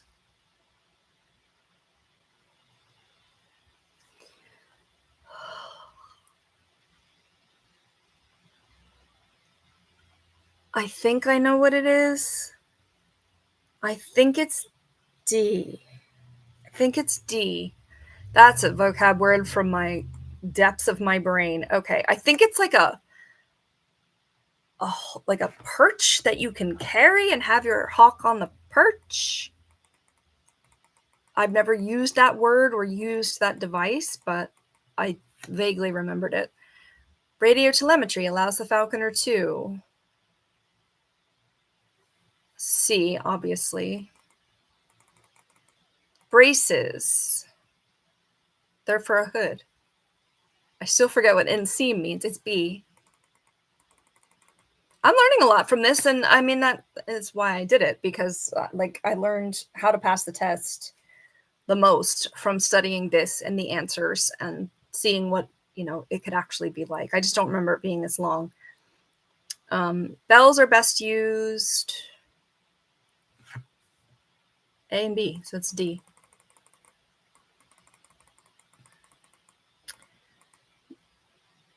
This question's a mess, but the marks of a good falconer are C. A and C? I mean, Charlie sucks at taking game, but she's healthy. Her feathers aren't broken.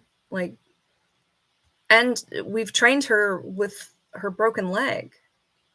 So I would say just C. They say D. Yeah, the hunting skills are the primary aim. Let's see if I can get that up where you can see it. Primary aims and accomplishments, but like we're hunting her and we're trying to set her up for success with that. But, you know, they're going to be bad at it at first. So I thought they were going to say just as long as the bird is healthy, you know, and being hunted, being flown, like that's more important than actually landing prey. But yeah, I mean, that's the goal. So that question kind of, I get it. I get why they said that, but I don't know. Some birds are just really bad at hunting.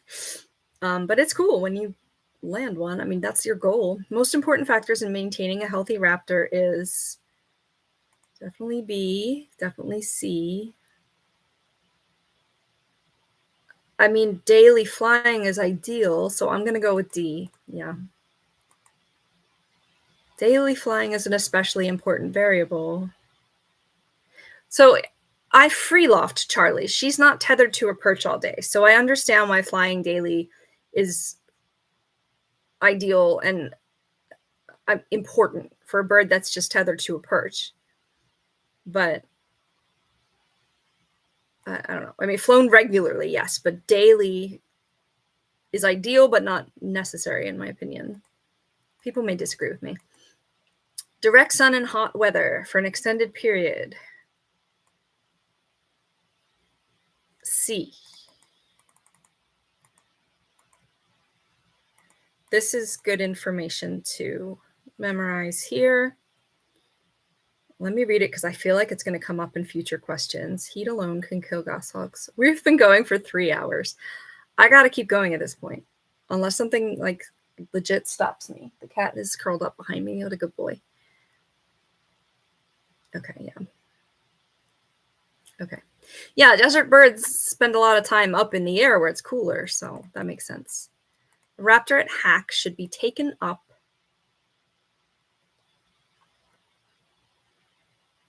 Didn't they say C earlier?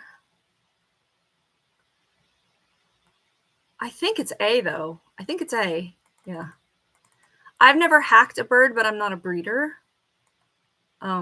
It's a way to get I don't know if they're captive bred.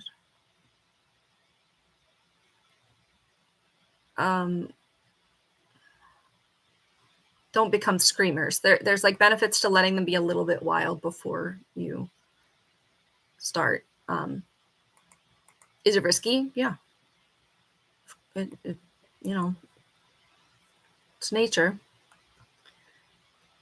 Oh God, I forget the upwind and downwind stuff. They fly into the wind, so that would be upwind.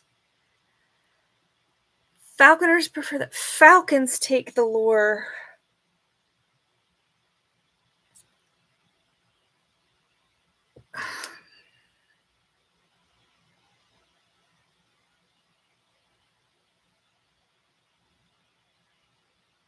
When we use the lures to keep them flying, they're usually taking it low because we're pulling it back from them. But falcons go up in that high stoop. I'm going to say B, but I'm probably wrong. A.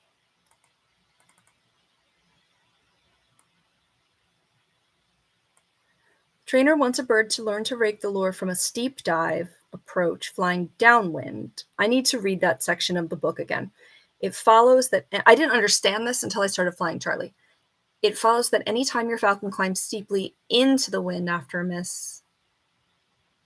Oh, okay, you want it to turn downwind and it would, I guess it would, help it go faster, really. Permitted to hit it. Okay. That's a falcon specific thing. I mean, Charlie flies into the wind better than opposite. And my sponsor has taught me that. So but that's a little bit confusing. I remember that confusing me when I studied for it too. Your lure flying a falcon and it strikes the lure firmly on the first stoop. Yeah, B. B. You got to play fair. Yep. You almost always play fair with your hawk. Yeah, you gotta, they do their job. You've got to reward them for that. Beef heart and chicken necks or backs from the grocery provide a safe, balanced, and healthy diet for your bird. False. Is there an ant on me? There sure is. False. You want an entire prey, like an entire chicken, not like an adult chicken, be too big, but like, and obviously not an entire cow. But I use chicks, quail, sometimes mice. And they're saying that there's down. Sorry, I've been talking a lot, so I'm a little weird, but yeah, they're saying that these two particular items are dangerous, which is good for me to read here, but 4-week-old cockerels. Okay, that's interesting. But that this is basically what we do. You should warm all cold food in warm water when possible. If it's a super hot day, I won't make her food super hot, but still thawed. Yeah. Yeah, you got to provide a full diet. Oh, I just went way too far, but I'm going to go back down. I didn't look. As a general rule, the dark colored meats are of high caloric value for raptors than the white meats. True, right? True. Yeah. That's related to the rabbit versus whatever other meat it talks about earlier. Some of these are definitely repeats. A raptor maintains its weight on 2 ounces of whole pigeon per day. If fed 2 ounces of rabbit per day, the falconer would expect the raptor to lose because, yes, rabbit is less dense than birds or most birds, so it would lose weight. C. I don't think it's D. I think it's C. Yeah. I don't feed them pigeon. We never have. It's been quail or chicks. But mice a little bit with Charlie because I have them for the snakes, so they make little snacks. Okay. What's next? Let's keep going. Captive raptors require more food energy per day. Yes, A. Yes, B. Yes, C. So the answer is D, all of those. A good tiring. This is when you give them stuff to like pick at, but they don't necessarily get calories from it. Game bird wing. The wing is mostly feathers. It doesn't provide as much caloric value, so D. I'm just going to let you make sure you can see that whole thing there if you want to pause it for your own studying purposes. Most raptors drink water. D. D. Charlie soaks her foot every day, though, which is good for her with her wonky foot. Yeah, you need to provide water for them. They get a lot of water from their food. I provide a bath pan less in the winter because it's going to freeze over, and Charlie will go sit in it and then freeze overnight. So I have to be careful. It's individualized, but they need water. It's important. I also can spray a spritz bottle into her mouth. She knows how to like drink from the bottle. Hawks should have drinking water provided for them every day. See.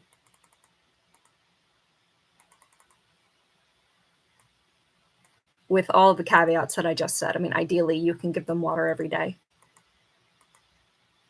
Aside from a daily cleanup, the mews should be thoroughly cleaned. I think they recommended twice each year in the literature. Oh, as needed. That makes me feel less guilty. A clean, dry hawk house with dry litter regularly changed, clean purchase, regular exercise, blah, blah, blah, blah, blah.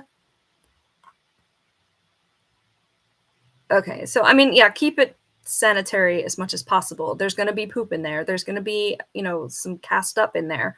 Like, but make it, use spot cleaning to help you along the way and deep clean it if you needed. That makes sense. I thought I remembered the material saying otherwise, but that's fine. Oh, I got that wrong. I forgot to mark it. I hope I didn't forget any others. All right, if a raptor is to be free lofted, the windows should be protected with the vertical round rods. Yeah, D.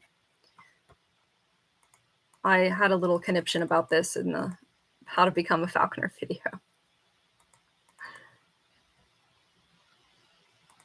Yeah, vertical bars on the inside, please, please. Yeah, ideally there's a double buffer on the window. A bent feather should be not A, not B. C, immersed in hot water. It's a little trick to make the feathers straighten. The same thing could be for other birds. Not boiling, but hot water. Yeah. We used to hold the falcon and like kind of dip them backwards into the faucet. And eventually they would be okay with it. Shock marks on the tail of an IS hawk are most likely the result of... Is this when they were talking about frets earlier? I thought it was supposed to be called shock marks. I think it could be A, B. Since it can be A and B, I'm going to go ahead and guess that it's D, all of the above. Yeah.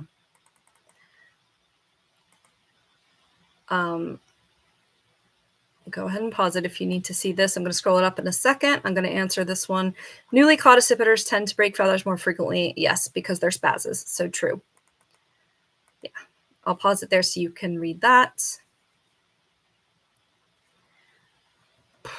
There's so many words, like falconry words. Yeah. Accipiters are spazzes usually. If a remidge, what? Primary, okay, thank you for defining it. Primary or secondary wing feather is broken. B. Or D. Broken off or just bent? Isn't B or D the same? I mean, inevitably molting is going to happen. You do not want to pluck it.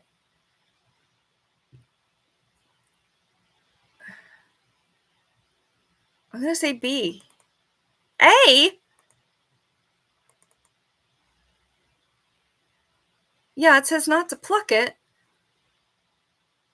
If it's broken off, you would imp it. I mean, technically I got that one wrong, but like, I'm not going to go into what imping is exactly. I've never had to do it. I've had to use the hot water trick. A feather broken on the final day of hunting season should be repaired at once. On the final day of hunting season, no, unless it's like a blood feather broken and you need to treat it, but they're going to be put up for molt anyway, so false. True? Come on, that's not true.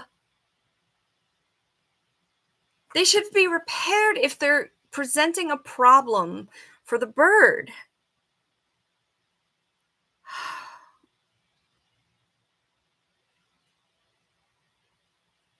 All right, I get that second part. Any old feather that is broken thus becomes a peril to a new feather because it does not provide support or protection as it grows. I get that. I'm just going to count it as wrong and move on. I'm not going to fuss over it because it depends on situations. It just does. It just does. If the feather is slightly bent, try the hot water trick. You know, if it's near the tip, you could clip it carefully with the aid of your sponsor. True or false, the ideal imping plug is a metal needle. False. It's actually bamboo. Yeah. You can read that here. I've never had to imp. We've just fixed the feathers, but fine. In a cross section, an imping needle should ideally be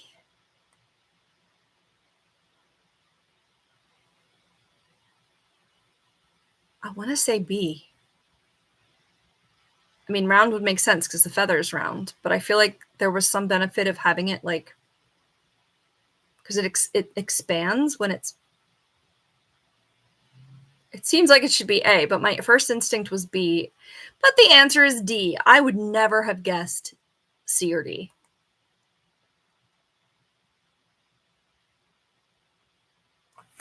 Wrong. Please pass it. Please pass it. Best way for a beginner to judge raptor's condition is by daily weighing it. Weighing it. B. We had that one already. Novice falconer should weigh his or her bird every day. A. Let you pause that there. And let's just keep going. There's a lot of questions in this section too. I had no idea it was this long. No idea. I know I've said that a bunch of times, but I'm like, dang, like, the basic requirements for maintaining a captive raptor are, this is on the inspection sheet. Perch, bath, hood, and scales. You don't necessarily need a hood, I don't think, or is it on the thing? I think it's C, because some birds aren't hooded as frequently. C, yeah.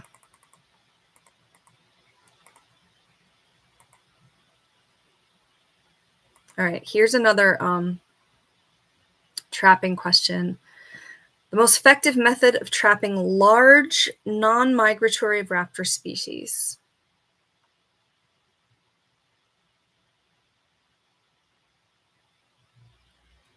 I have seen a pigeon harness used. It's basically a pigeon in a straitjacket on a string.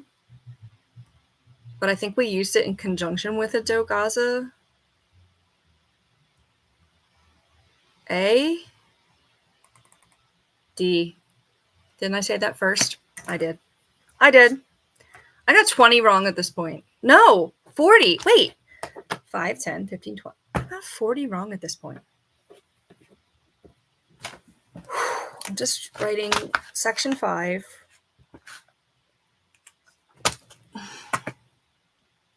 I've been trapping. I've used a couple different types of traps, but I clearly did not remember the trapping like literature part. It's the kind of thing where like if you're about to do something, you read up on it and you make sure that like you know what you're doing before you do it. I mean, I'm still doing unfamiliar things with other falconers that know how to do them, so. Oh, tossing a harnessed pigeon from a moving vehicle is restricted by law. I mean, yeah. That paragraph kind of makes me mad.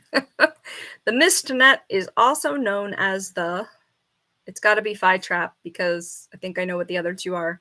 Or it's one of the above. Isn't a mist net known as a mist net? I'm going to say C. Oh, D. Crap. Running out of room. Not really.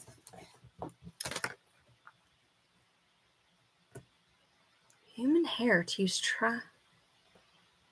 It is similar in appearance to the doe gaza. No, I didn't say.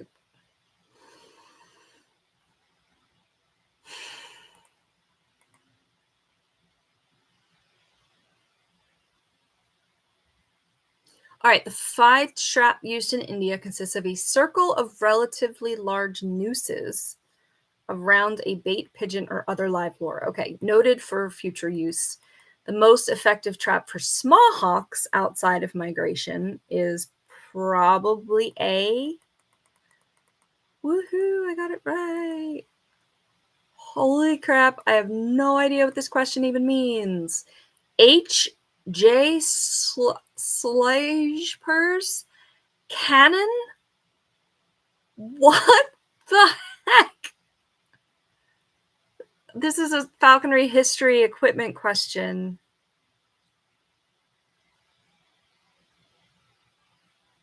For some reason, I'm leaning B. I got it! Again, depths of my brain. When making their own hood, most North American falconers prefer the Dutch. I think that's true. False.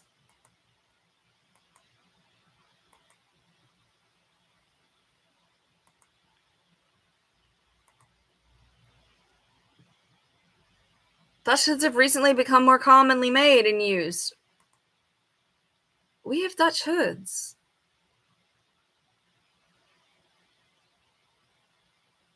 I'm not even sure what the Indian hood looks like in the back. The Arab hood looks like an accordion. I got this wrong, though. I have to make sure I mark it. Have to play fair with the universe. An Austringer should always change slitted jesses before flying his or her bird. Oh, it says answer true. Sorry.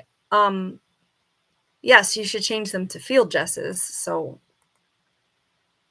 slitless field jesses. Yeah, when flying them loose. This is confusing, though, because it makes it sound like you just change them to new ones. I mean, which is also helpful, but all right. This stuff, read this paragraph because there's a lot of stuff in there that you should know. You're studying for this. Oh my God, is this ever going to end? I think we're in the last section, though, right? Yeah, before the rules and regs. Just bracelets that should be anklets that are too narrow are dangerous because we already had this question.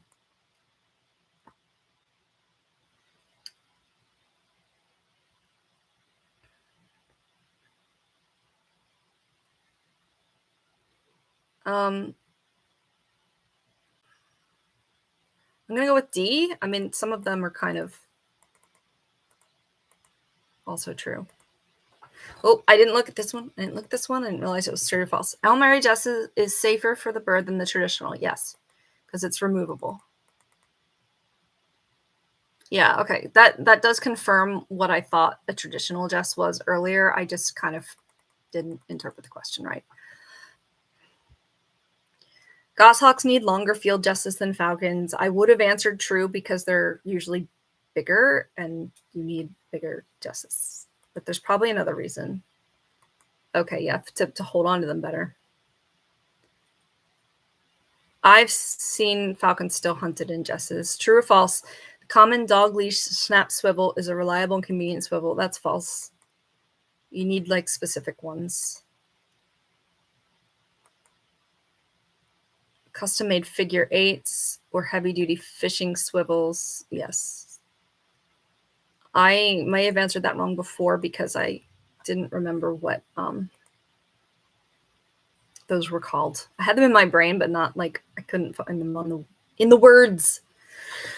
Come on, girl. Keep going.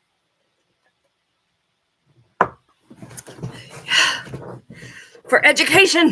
The best perch for preventing feather damage in accipiters is a crap. I don't know what a tail saver perch is.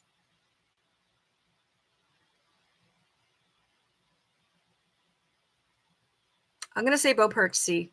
Nope, it's B. The one that I didn't know what it was. Fine.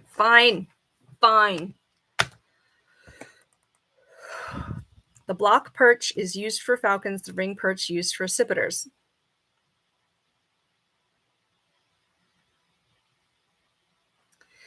The best perch for preventing feather damage in accipiters is a ring perch.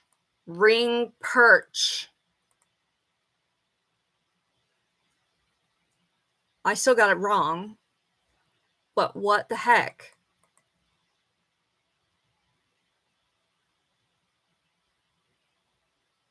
Health and comfort. I guess D. Yeah.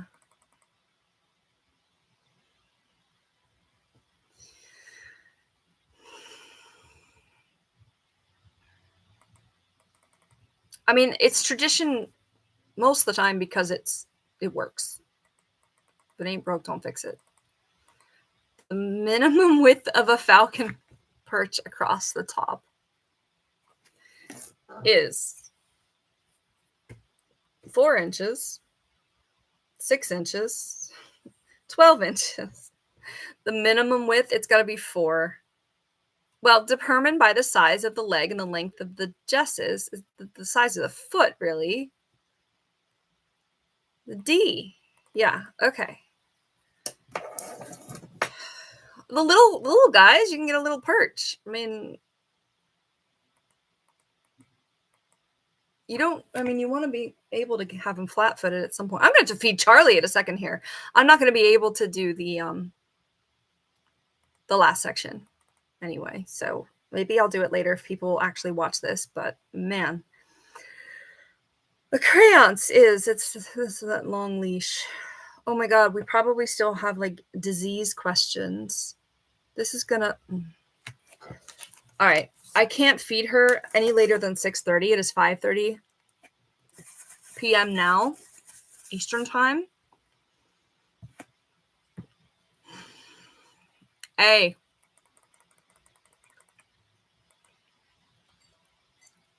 Hold on, let me just... Okay, that's what I thought. True or false? Oh, I didn't look at it. True or false, one end of the crayons should be attached to a light stick or weight, the other end to the bird swivel. I don't know about light stick, but yes, they usually make them with PVC. False!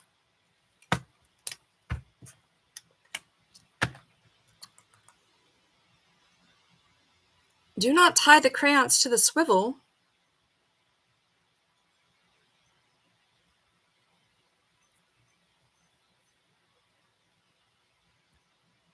It has to be, or they're going to get tangled. I don't think this is right. Remove the swivel and replace the mew or perch jesses with slitless field jesses. Then how do you attach them to the crayons?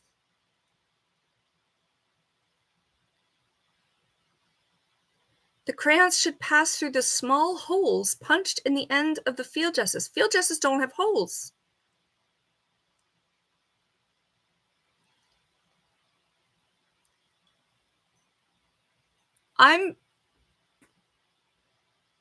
Crayons is for training. I'm going to give myself a freebie because that's not correct. I have a lot of crayons videos where I'm flying Charlie. Just, if I'm wrong, correct me gently, but like, that's not correct. So I'm giving myself a pass for the next one I get wrong. The best anchor for crayons. What the hell? I think it's going to be A. This is like if you don't have the modern stuff that's like sold. Come here, baby. You're a good boy. Yeah. You have enough food, I'm sure. Yeah, it's a good boy. This one says you should attach it to stuff. In the field, it is important to have the following. Bells, lure jesses, D. Yes, D. A lure with a weight attached is almost always preferred to a one-piece lure. True.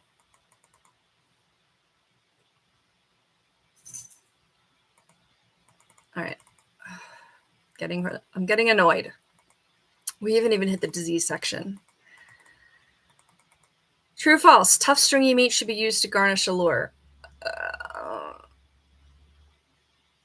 You want them to pick at it a lot, but you also want it to be a reward.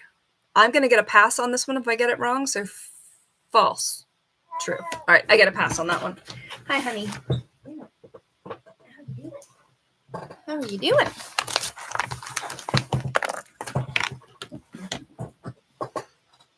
My blue-eyed beauty, huh? Let me back up, and then you can go on my lap.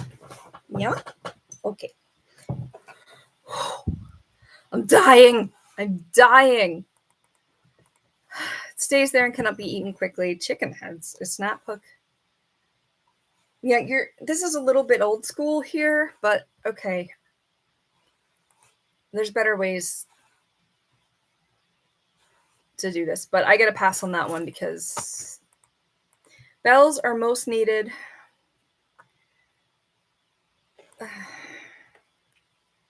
D. Yeah, even belled birds can be difficult to find when they're down on quarry. I've had that situation happen. We lost her for a while up in the tree, but we got her again when she started moving. True or false? Ideally, when a pair of hawk bells is selected, both bells should produce identical tones. This is false. They should ideally be different tones.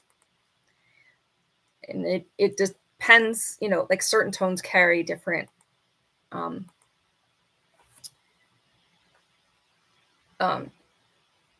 distances. Sorry, I just spaced out for a second there. 86 question. When a plastic electrical cable tie is used as a bowit, that's how I usually say it. I don't know. Bowit, it should be fastened around the tarsus. False, because it should be not on the leg.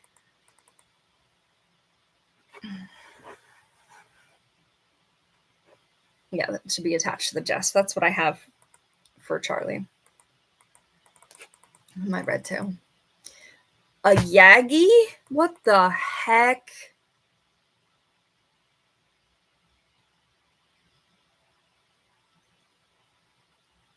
I have no clue. I don't even have a guess.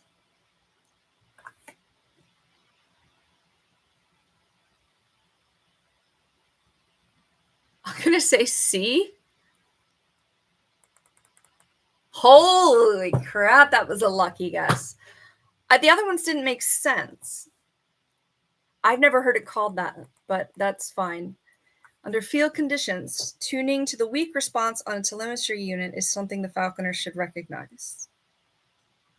Don't you want the strong response? False? True. That was a guess.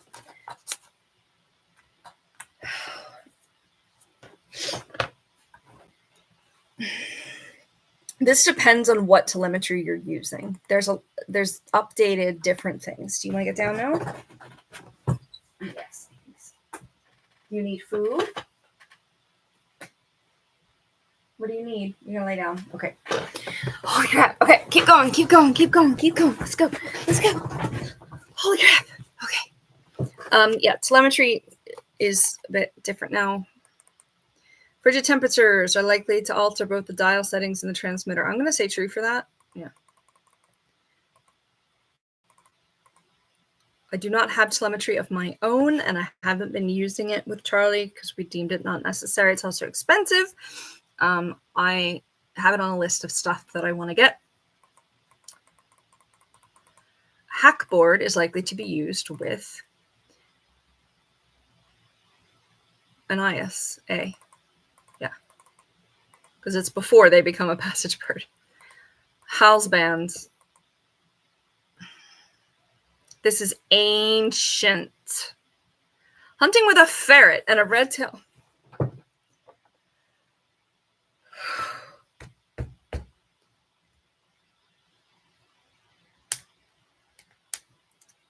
I don't remember. From the first, not fist. I think it's A. Let's say A. A. It's not used anymore. C. East Indian device. Cord. So dog goshawk from the fur. This is another stupid question. But technically I got it wrong, and fair is fair.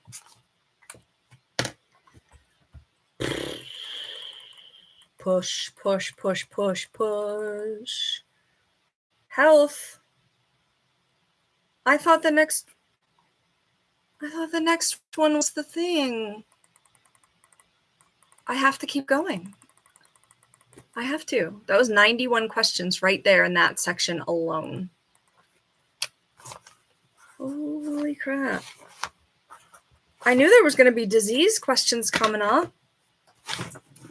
Guys, I thought this was going to take at max 2 hours. It's been 3.5. I'd rather have it all in one place, though. All right, let's go. This one should be a little easier as well. Electrocution is often a preventable death. A, yes. B, yes. C, yes. So the answer is D. Aspergillosis affects the respiratory system. C. You're just going to have to look that one up. I'm not medical enough to explain it. Internal parasites affect the digestive system. A. Frounce affects, it's usually in the mouth. I think A. Yeah. Bird most likely to suffer from fits, which is another synonym for seizures in some areas of the world. A sharp-shinned hawk, they're spazzy for a lot of reasons. Aspergillosis is seen in any of the above. I think it's a fungus that's in the environment. The most common disease your bird could acquire from a wild mourning dove is flounce. We used to treat them for flounce all the time at the Wildlife Center. Bumblefoot may be caused by A and B, so the answer is D. Also, a broken leg that Charlie has that we found her in the wild, so she's uneven. So she has it a lot, especially in when it's dry and stuff in winter. Your bird is at the low end of its flying weight, so you feed him a large meal. The next day, he still has a crop and foul-smelling breath. You recognize this as sour crop. Your first treatment should be probably B. I don't know what Ancabon is. I've heard you can actually give them Pepto, but I'm going to say B. Yeah. I mean, vet is always the best, answer. Your bird feeks after eating and warbles on its perch. I still haven't figured out what warble means.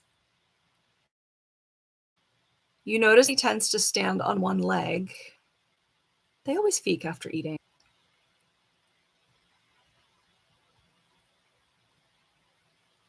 Oh, a content, healthy bird. That's a trick question. It's C.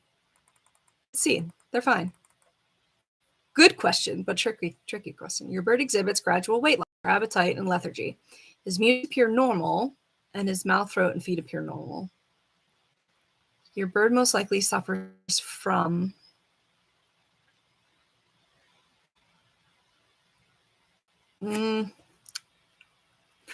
this is probably lead poisoning, A. Oh, D, any of the above. See, it says mouth, throat appears normal, so flounce is usually a nasty looking like growth on the mouth. And the mutes appear normal, so I didn't think it was parasites. So I disagree, but I got that one wrong technically. While raising your first eyas, you notice it has developed bent legs. He then starts stargazing.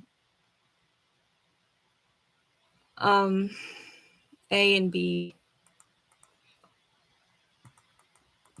Stargazing is when they their neck is kind of bent back and they look like they're trying to look up, even though it's more of a neurological thing.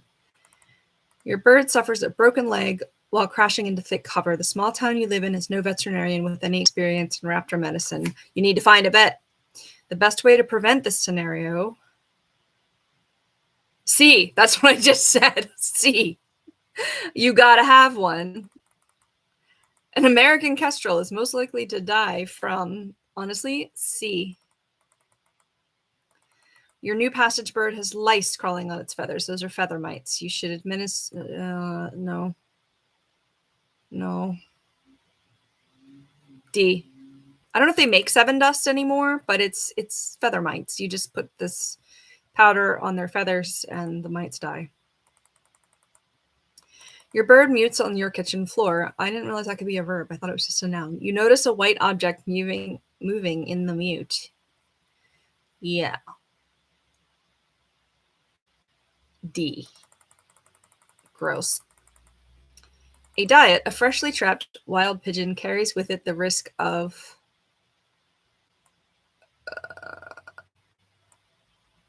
pigeons are susceptible to flounce. I think C was mentioned earlier, so I think the answer... Oh, it's showing. I was just about to answer D. You heard me about to say cheesy plaques in the mouth. That's flounce. That's flounce. B. It's gross. While flying, a wild raptor comes in and crabs with your bird. When you retrieve your bird, you notice blood on its thigh. You should. B. Try to stop the bleeding. You should carry styptic powder with you. A green mute may be indicative. It's losing weight. So I think it's D, because coccidia can cause black poop. D. Yeah. Okay. I'm not too upset at getting trapping or telemetry questions wrong. It's these that's the most important in my opinion anyway. It's how to keep your bird in good health. D for this one. A diet made up exclusively of fresh killed rodents would be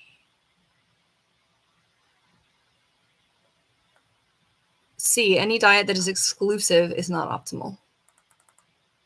A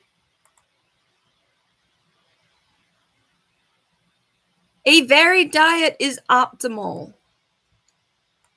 Any diet that is exclusive is not optimal. I'm not marking that one as wrong. It directly contradicts itself. I didn't look. I just want to get this done. And we're on page 91 of 142, but I'm hoping there's a lot in the end that we're not going to do. It's best to feed your bird whole prey with intestines intact because intestines are rich. This is actually false. Intestines have poopy in them. So sometimes you have to rip out the intestines. Some animals more than others. It's gross. It's icky. That's what falconry is. In a pinch, it is okay to give hamburger to your raptor to hold them over until a proper meal is available. I've never heard of hamburger being used. Like chicken breast, possibly. I'm going to say false. Yeah. Oh, never feed hamburger or meat without bone. Oh, okay. Don't ever do that. I mean, I got it wrong. I don't think I'd ever do that, but I didn't realize it was actually that dire. So pay attention to that one. A hawk with ice on its feathers should be taken into a warm place until dried off. Seems like it, but I mean, they're pretty insulated. I don't know. I'm going to say true. Okay, yeah.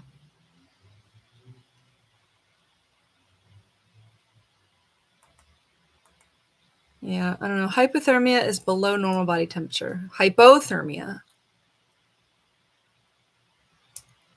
Yeah, true. Hyper is a lot. Hypo is little. As a general rule, the smaller the species of raptor kept for falconry, the easier it is to maintain. False. Pay attention to that one. Notice how this doesn't have red-shouldered hawk on it, like in that section. The morning after a bird is captured, a mass is found under her perch. It is rounded on one end, tapered on the other. It is gray and covered with mucus. This is her cast. It's the pellet. Yeah, regurgitated. C.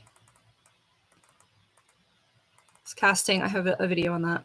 A creamy white mute with a small black center is a good indicator of a healthy raptor. D. Should look like that. True or false? The cloaca is the posterior chamber in a bird through which a mute passes. I don't know about calling it a chamber, but that's the cloaca is the way they poop, pee, and lay eggs. So true. Yeah. I didn't know it was a whole chamber. Oh my God, keep going. Come on. We got to be done. Definitely not doing the last section. Sorry, but I'm definitely not doing it. A small greenish mute from a bird that seems otherwise healthy is indicative of C. It can be normal. It can also be bad, but you got to, be careful. Washed meat is used to D.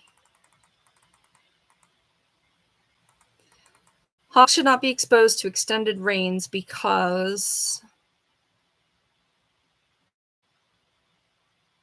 it may chill and lower resistance to several diseases. C, yeah.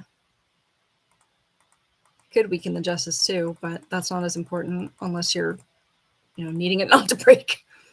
While coping, a bit too much is cut away and bleeding results. Which of the following is true?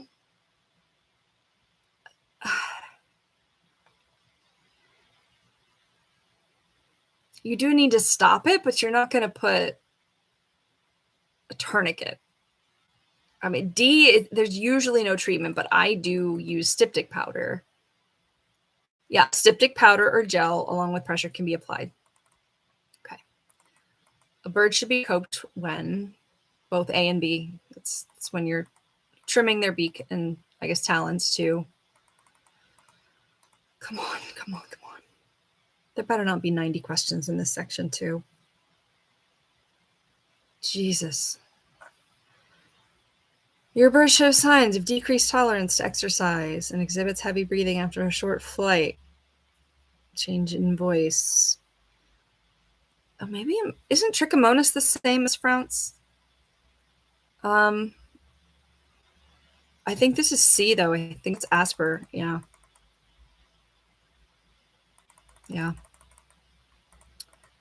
Which of the following are true?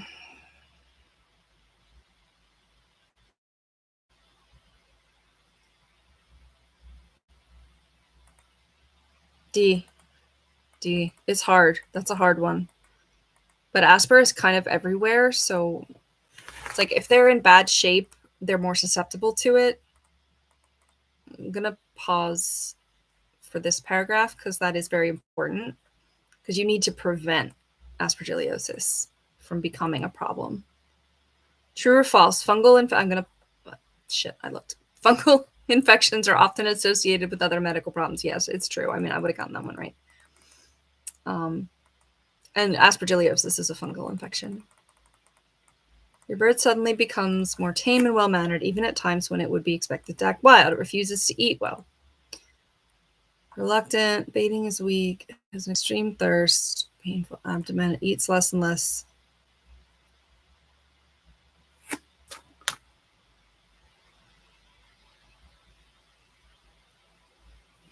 This sounds like aspergillosis, but it's respiratory for that.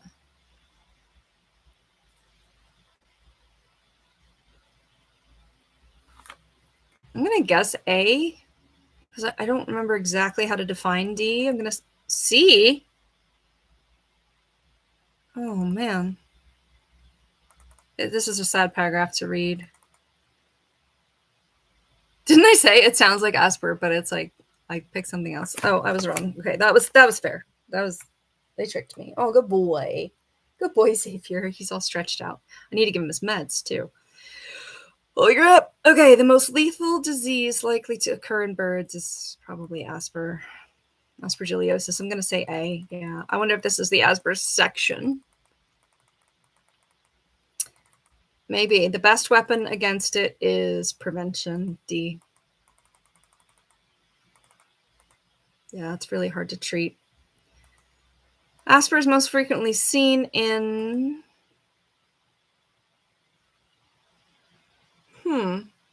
I'm not sure. I thought they were all equally susceptible to it. I just scrolled down by accident, but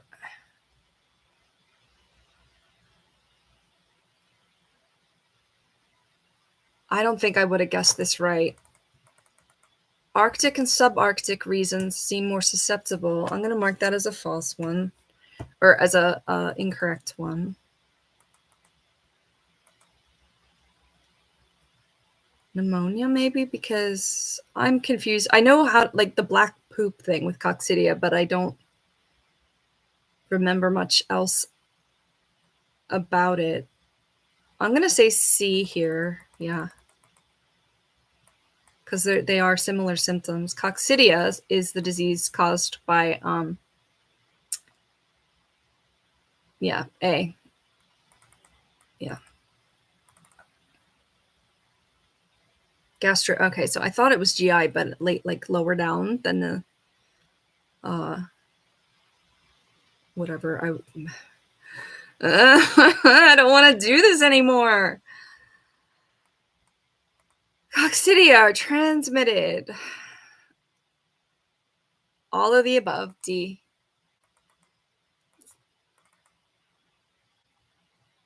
I think coccidia is something that they can get from chickens, like being on the ground where chickens were. As with any disease, treatment for coccidia should be entrusted to the yes, true. Obviously. The mutes turned black. Remember, it was like, I know that's the black poop. I mean, there should be a dark spot in the poop, but flecks of red appear in your bird's moods. A few days later, the mutes turn watery and black. Coccidia A. This must be the Coccidia section. Notice, oh, it's not cheesy cream yellow growth. That's always Trichomonas. Yeah, these are important to know. Hopefully you'll never need to, but they're important to know. Raptor can become infected with Trichomonas by, I didn't look at it. Yeah, A. I knew it was a pigeon thing. Infections with Trick are self-limiting and raptors recover on their own.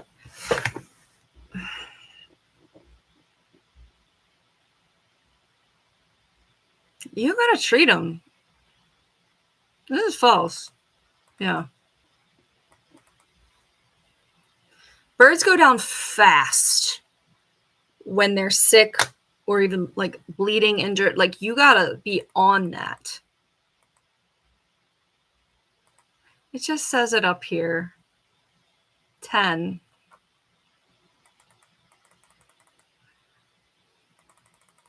Come on. The most practical weapon against Frounce is, I think, Emtril? Ivermectin is for, yeah, see, Emtril. That's the only one I recognize other than ivermectin, and that's used for parasites, not for COVID. Do not take a parasite medication for COVID. Holy crap, that drove me crazy. Another drug called Flagyl. Okay, yeah, it reminded me of Flagyl. We used to use Flagyl for that. In birds, West Nile virus is acquired following bite from an infected mosquito. I think that's true. Yeah, that's how we get it too. I think. I'm not a doctor. West Nile virus infection. This is new. This wasn't on the thing before. In raptors causes they're not resistant. I think A. Yeah. You got to really watch and know what your normal behavior of your bird is. Can we please don't have 90 questions? I'm going to have to like step away and feed her. I've got food defrosted. I need to go out and give it to her real quick. And you're being so patient with me. Yeah, I need to give you meds too. I might have to step away like quickly and do that. This is insane. 4 hours. I did not expect this. I did not at all. Small bruise or corn, doesn't really matter what else it says. It's bumblefoot. I know bumblefoot very well because Charlie has it chronically. It's not always present, but I have to treat it frequently. Easily treated and no concern to falconers. False.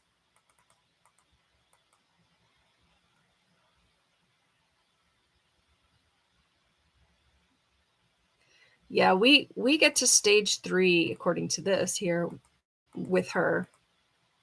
Sore appears in the center of the irritation. It doesn't necessarily mean the center of the foot either. Foot swelling and training. Hey everybody, this is yet another recording that I have to do to fix the live stream fiasco that was the falconry exam. So as you know already, if you're here in the video, the test itself got lost from the stream, so I'm editing it back in this video. It also cut me off before I finished, and that just really won't do because I worked so hard to get to the end of this test. So I'm gonna finish the test. I'm gonna tell you what my results were. I don't think I'm gonna keep track of which ones I got wrong today. It's mostly just to show you what the test is and maybe hear me discuss it a little bit so you understand like why or why not it's giving these answers. But I will talk about what I scored overall after the live stream. I don't know why the last bit got cut off. It seemed like at the time it was continuing because it lost connection, but then it reconnected. So I could see myself on the screen and the clock was still going, but then it cut it off. And I know it's not just because the original stream was over 4 hours, because people have streamed for like several days straight and it's been on YouTube. So I don't know. Live streaming just seems like a very inconsistent way to do things. So yeah, if I have a big project like this, I don't know, maybe I'll take some other precautions to make sure that it's recording. I'm up where I usually film for my artistic videos, for my makeup videos. This is a wall of earrings, and I'm kind of trying to be centered between that and my bookshelf over here, of which there's only some showing, and there's some collectible stuff. But it may look strange when I zoom it in a little bit. If I zoom it in a little bit, I don't know. I'm not in the same spot that I was when I did the rest of the stream, obviously. And it's like days later, because I realized I'm gonna have to film the rest of it. Okay, there's beeping going on. Let's get started. So I'm gonna pick up right where we left off. This is page 103 in the PDF. We have a lot of construction going on next door, so if you hear beeping or some weird noises, like, I'll try to... They distract me more than I think they can be heard on the video. But okay, we're gonna start with question 57 in the health section. Almost there, almost there. So foot swelling in trained falcons is more often than not linked to... Oh, I need to scroll up now so I don't see the answers. So when I film this, and this has been all over this video, I know, but people skip around a lot. So when I filmed this, which is lost, the footage is lost, but I wasn't scrolling the answers up.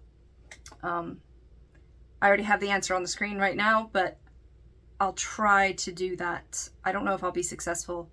All right, 57, I'm just tired of talking about now, so let's just keep going, and I will try to not show the answer and see if I can get it right, even though I did this the other day. Bumblefoot is caused by A is true, B is true, and C could be true, so D, yeah.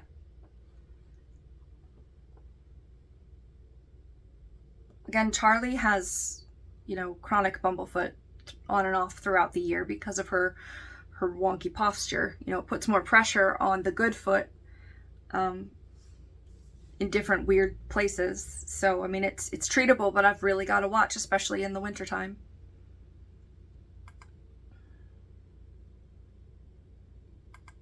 Yeah. Oh, I scrolled up too far.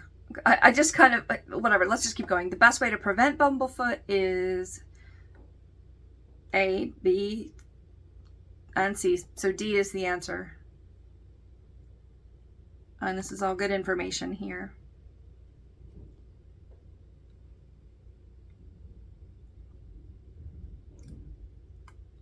True or false? Frequent physical examinations are a good preventative for bumblefoot. True.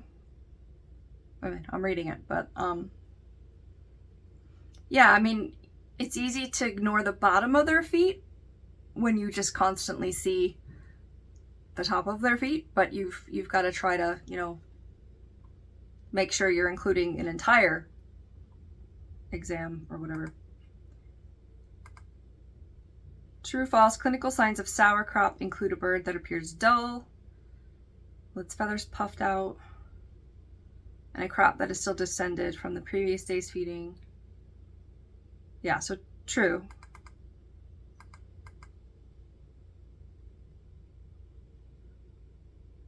Yeah, you don't want to feed, yeah, only do this with a veterinarian. I'm looking at the screen here. So you don't want to feed too early the next day. They in falconry, you know, you feed them about once a day. But if you feed them like twice a day, some of that they haven't cast up yet. So it's just putting more food on top of fermenting food in their crop. And then more, and then more, and then more. So it can result in sour crop. Also, I was saying aspergillosis as aspergilliosis. I just learned it that way, and that's how I've said it for the last 20 years, so I'm probably going to continue to say it that way. But there's not an extra I in it. It's gillosis, not giliosis, but whatever, you know what I mean. Maybe I'll just say Asper. I think we're done with the Asper questions, but I realized as I was editing it, I'm like, oh, right, it's not actually like that. Today, years old, when I realized. Anyway, you know what I mean. Sauerkraut can be caused by A, B, I mean C too, so it should be D, all of the above. Yeah. True or false, sauerkraut can be easily diagnosed and treated by the falconer. It can be. It's an easier one than other diseases, but you should still see a veterinarian. So I'm going to say true, though, for this. False. Yeah, I mean, you should still see a vet. Oh, okay. It's not as easy to treat as I thought. I thought this was one of the ones that was like, if you are going to have an illness, like this one is at least solvable. Like you can go get it, you know, taken care of easier than some of the other ones, but they're all serious. See a vet. God knows I would if that started happening to Charlie. Okay, during the initial handling of a fresh trapped sharp-shinned hawk, the bird, those are the very spazzy, like very hyperactive little ones, the bird shows an uncontrolled jerking or twitching of the shoulders and wings. A likely cause of this condition is stress. They have basically seizures when they get too stressed, and it's really easy to stress them out. They can go into shock and die. So I'm going to say C. Yeah. That can happen with any bird, but accipiters in particular, and especially the two smallest ones, the sharpshins and Coopers that we have in the US, they're very easily stressed out. We used to have to keep them in a quiet room, a different part of the rehab center. The species of bird most susceptible to stress-related seizures, guess what? It's going to be either Cooper's hawk or sharpshins. B, yeah. Goshawks are less likely to suffer them. They're bigger. Bigger birds tend to just get less spazzy, I don't know why. They can get more aggressive and definitely more dangerous, but can die within minutes. Yeah. Most rescued animals that we would get in would die of shock. Like, that was the biggest deal. So it's, people want to cuddle them and, like, you know, keep them as pets, and it's like, you're gonna kill it. Please just get it to a rehabber.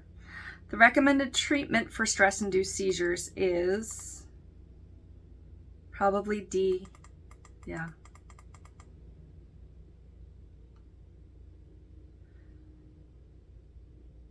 I wouldn't recommend giving any fluid in a dropper because of the way their trachea is exposed in their mouth. I don't know why this is going to help, but when they breathe, they have to open the hole in their trachea, and if they're like panting or something, it's going to be wide open. So if you put a dropper with fluid in there, it could aspirate them. They could breathe it. So I understand like wanting to give them sugar water or Gatorade like it says here, but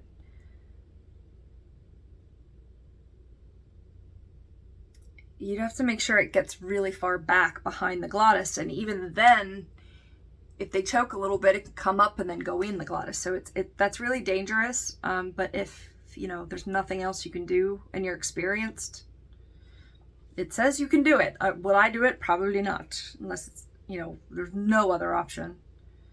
I would probably just let them be and leave them alone and quiet, and probably in a darker area.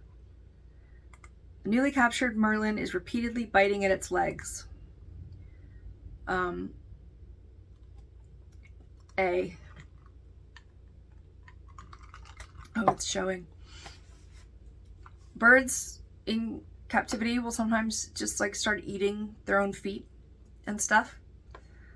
And there's nothing you can do to fix that. You just have to let it go. Self-mutilate, you know. It's really weird and terrifying. Parrots do it, I guess, too, when they're stressed. You know, they start self-plucking, and eventually, if you pluck feathers too often, they don't grow back.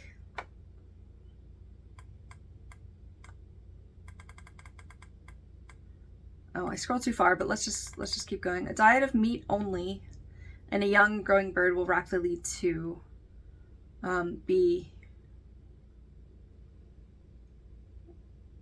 when humans eat. Now I know, you know, raptors are carnivorous, but they still need a full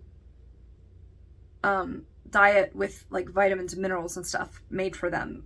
You know, humans, yes, we're omnivorous, but you know, we have a balanced diet, you know, and ideally, I don't know about these days, but you know, those food groups that you learn about in elementary school here, you want to have vegetables and meat and stuff like that. And that the carnivore like version of that is they eat the organs, they eat the bones, they even eat the feathers, you know, or fur. If you just give the meat, it's not great, and definitely leads to calcium deficiency. Yeah, metabolic bone disease, that's something very common with reptiles that are improperly kept as well. You really gotta know what you're doing. In a downy IS, so nestling with downy feathers still, clinical signs of metabolic bone disease include A, yes, probably B, and C. So I'm gonna say D. Just C?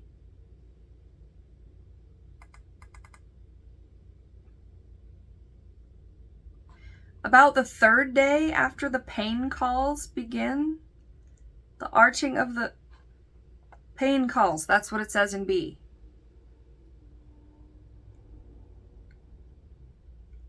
Oh, that's horrible. Let's just not have any of those things, please. Metabolic bone disease, I already scrolled, is most commonly observed in downies taken into captivity. Makes sense because humans don't do it right. I mean, do they always have an ideal situation in the wild? No, but humans tend to think we know how to do things, then we don't, and bad things happen because of it. Prevention of MBD can be achieved by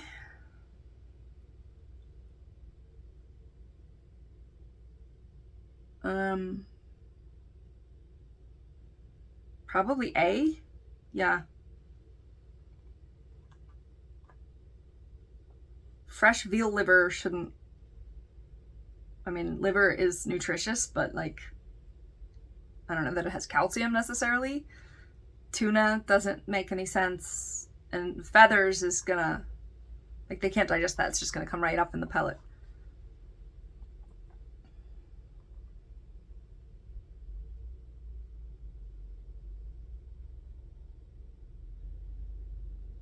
Okay.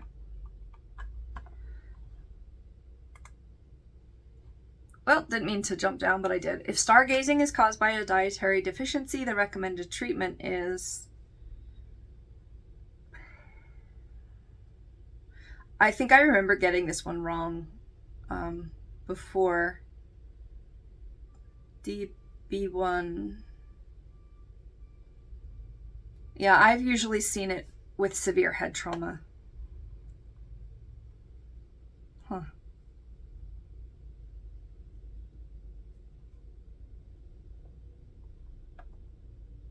Well, isn't this...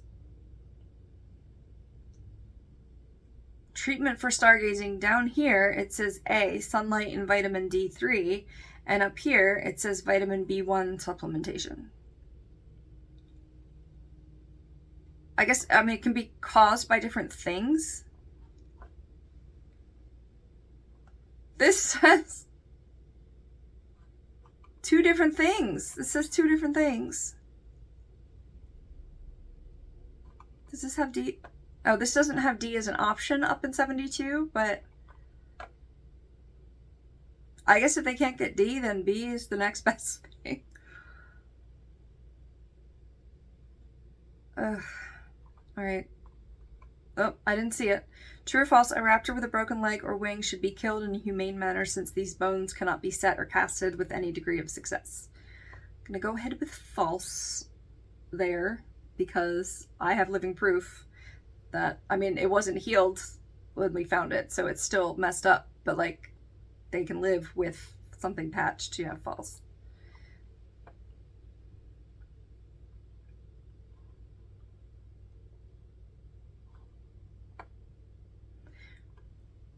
Smaller birds, you know, it's a lot more difficult to treat anything with surgery because there's not much space in there.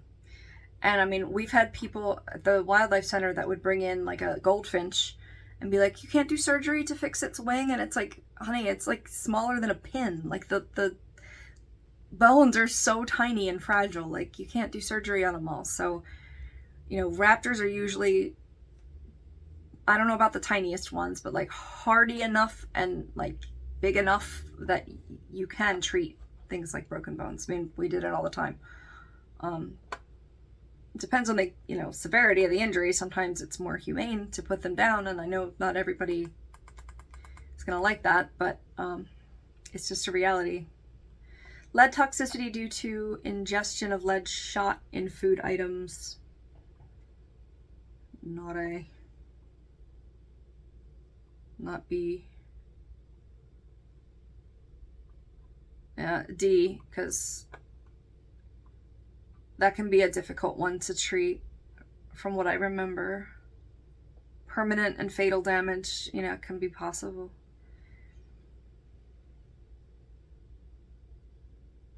Yeah, if you have an animal that was shot and the bullets are still in there and are lead, it can lead to lead poisoning.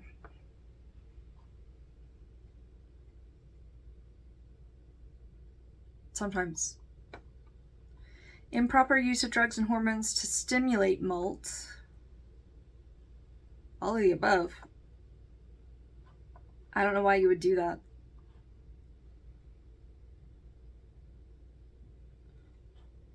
I don't know why you would do that. I don't even remember that question. Still going here. I scrolled too far. The proper method for transporting a wild-caught raptor is... Jeez. B. Yeah, I would have gotten that one right. Don't put them upside down. Yeah, I don't understand why they would even say that. And I feel like I said that when I first looked at these questions too. Okay, let's just look at 78 here.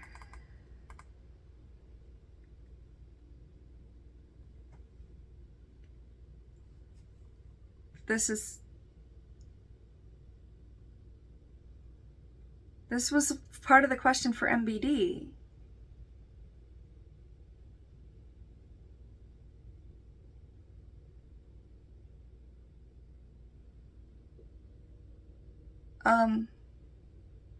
Oh, cramp, B?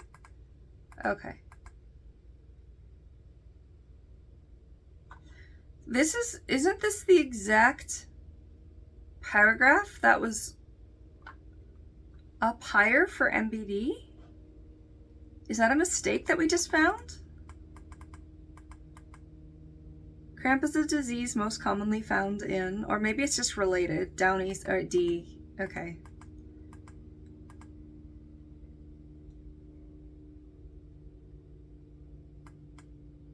Okay. Major cause of cramp is D. Yeah.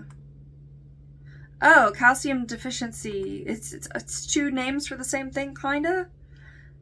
I guess cramp is the deficiency and MBD is the end result of that deficiency.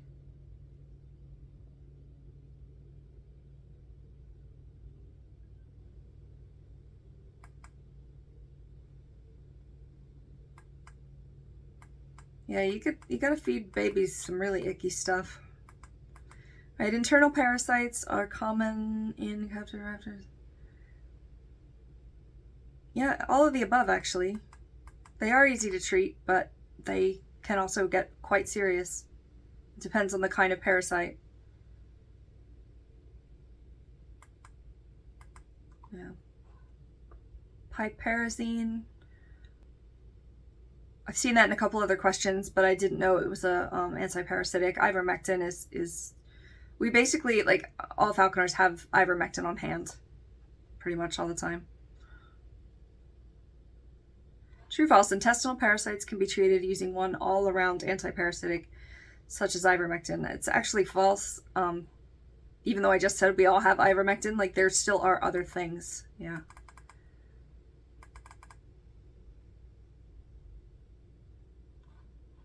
Yeah. Good treatment for roundworms. I'm going to guess C then, because that was up. Yeah, okay. That was up there before.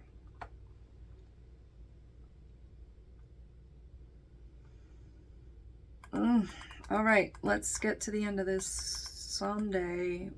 Parasites visible in mutes, which are spoop without a microscope, may include.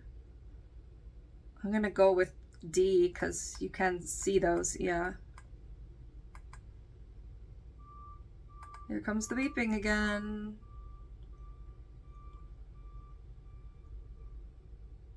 I'm just going to try to push through. Preferred treatment for tapeworm infestation. I don't know. I just don't know. Praziquantel. There's a word that I didn't know before.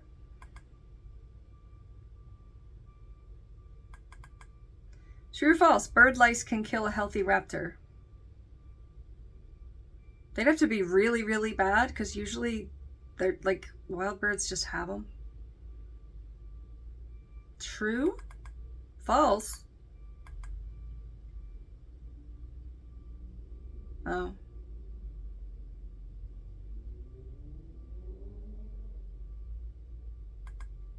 It's all right. As soon as possible after taking a nestling raptor, its ears should be inspected for bee maggots, and it is disgusting. Yeah.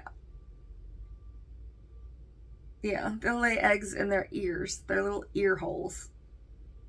And you look in there and you see it. Ugh. You gotta get it out. It's so gross. That's what I'll never forget that. I don't remember this being on the test when I first took the practice test, though. I don't remember it being this long either. I've probably said that a bunch of times. Best treatment for maggots is...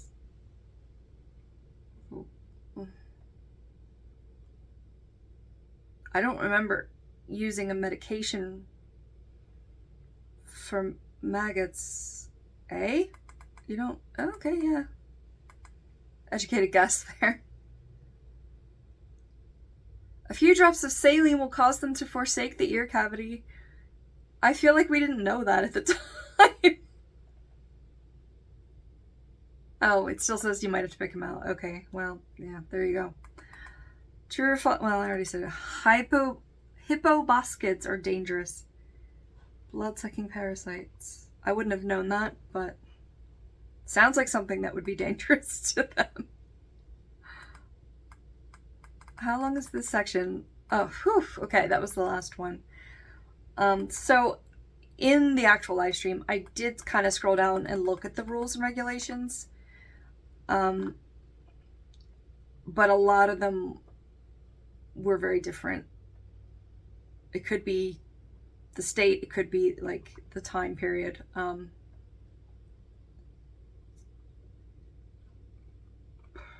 Yeah, so I'm gonna skip that.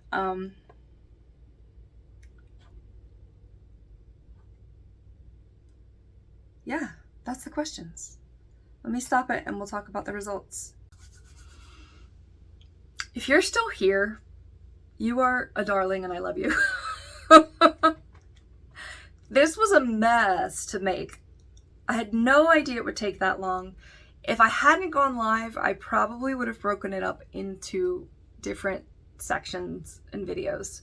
But hopefully it's helpful to have the test mostly in one place, because the majority of it is here. But here was the aftermath that also got cut out of the original live stream. Out of 364 questions, I got 54 wrong, which I'm going to double check, but I wrote down that was, I got an 85% correct. Let me just look at that again.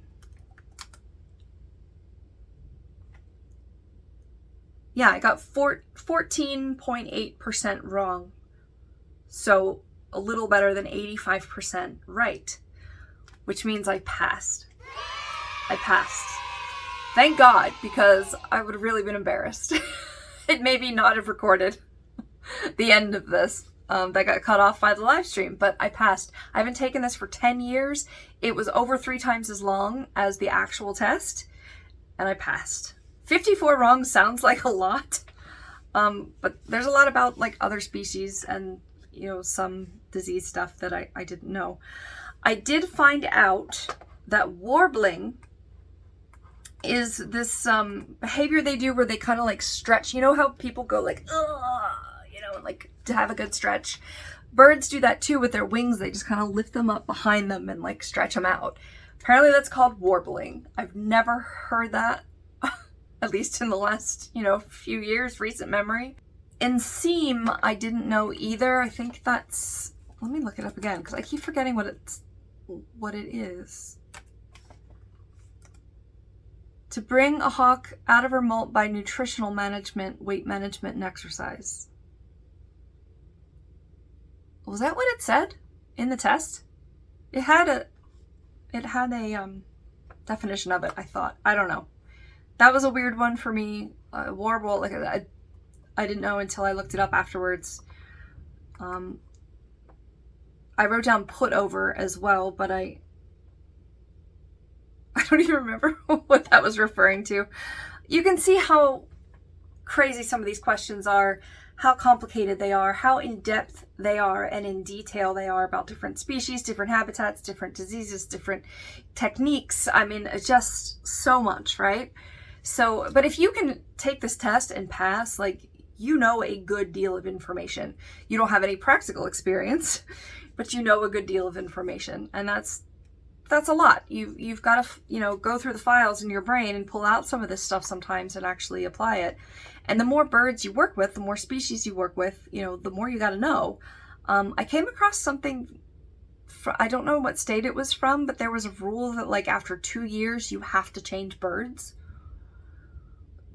Here we can keep a bird as long as we want. So like Charlie's non-releasable, so she's a little different, but they don't often survive their first winter. So and we can only trap them in their first year of life. So if you bring them in, give them some hunting skills, fly with them for a bit, and then release them, that's helping the wild populations. People get attached. Some people do, some people don't. But if you're successful and know what you're doing, it does help to work with a lot of different species, a lot of different individuals, because you're learning something new from each bird. So a lot of falconers will purchase captive bred species these days, which are a different set of rules. Typically, you still have to know all of this stuff because they're still a raptor. They tend to be like kept for years and years, but you know, it's getting more popular. But I mean, everybody has to start out with a wild bird at the very least. All right, I'm confusing myself at this point. So if you're still here at the end of this video, I hope this was helpful. Let me know if you take your falconry test, what you got on it. If this was helpful. I'm still going to be coming out with a deep dive on the Muse inspection and the sponsorship, although I'm not sure how I'm going to do that exactly. So I have a playlist now of the How to Become a Falconer series. I think this is going to be the third one on it, but still, you know, check back. We're going to have more stuff. We also have a whole playlist of falconry words that we've been contributing to for about 2 years now. So check out the ones that are on there. I may have to do a video on this if I ever want to watch this again. Like, I've had to watch myself for like hours and hours and hours to put this video together. I may do like a corrections kind of one, where, like with aspergillosis or aspergillosis, like I realized, oh, I said that wrong, or I said the wrong word there. It's so long right now that I was like, I could have added text to correct myself in this video, and I didn't, because I was just like, no, let's just get through it. So, and you're probably not watching anymore because I'm talking too much. So I'm gonna sign off. Thank you so much for watching. Subscribe, like, you know, do all the things I'm supposed to ask you to do, and we'll see you in the next one. Bye.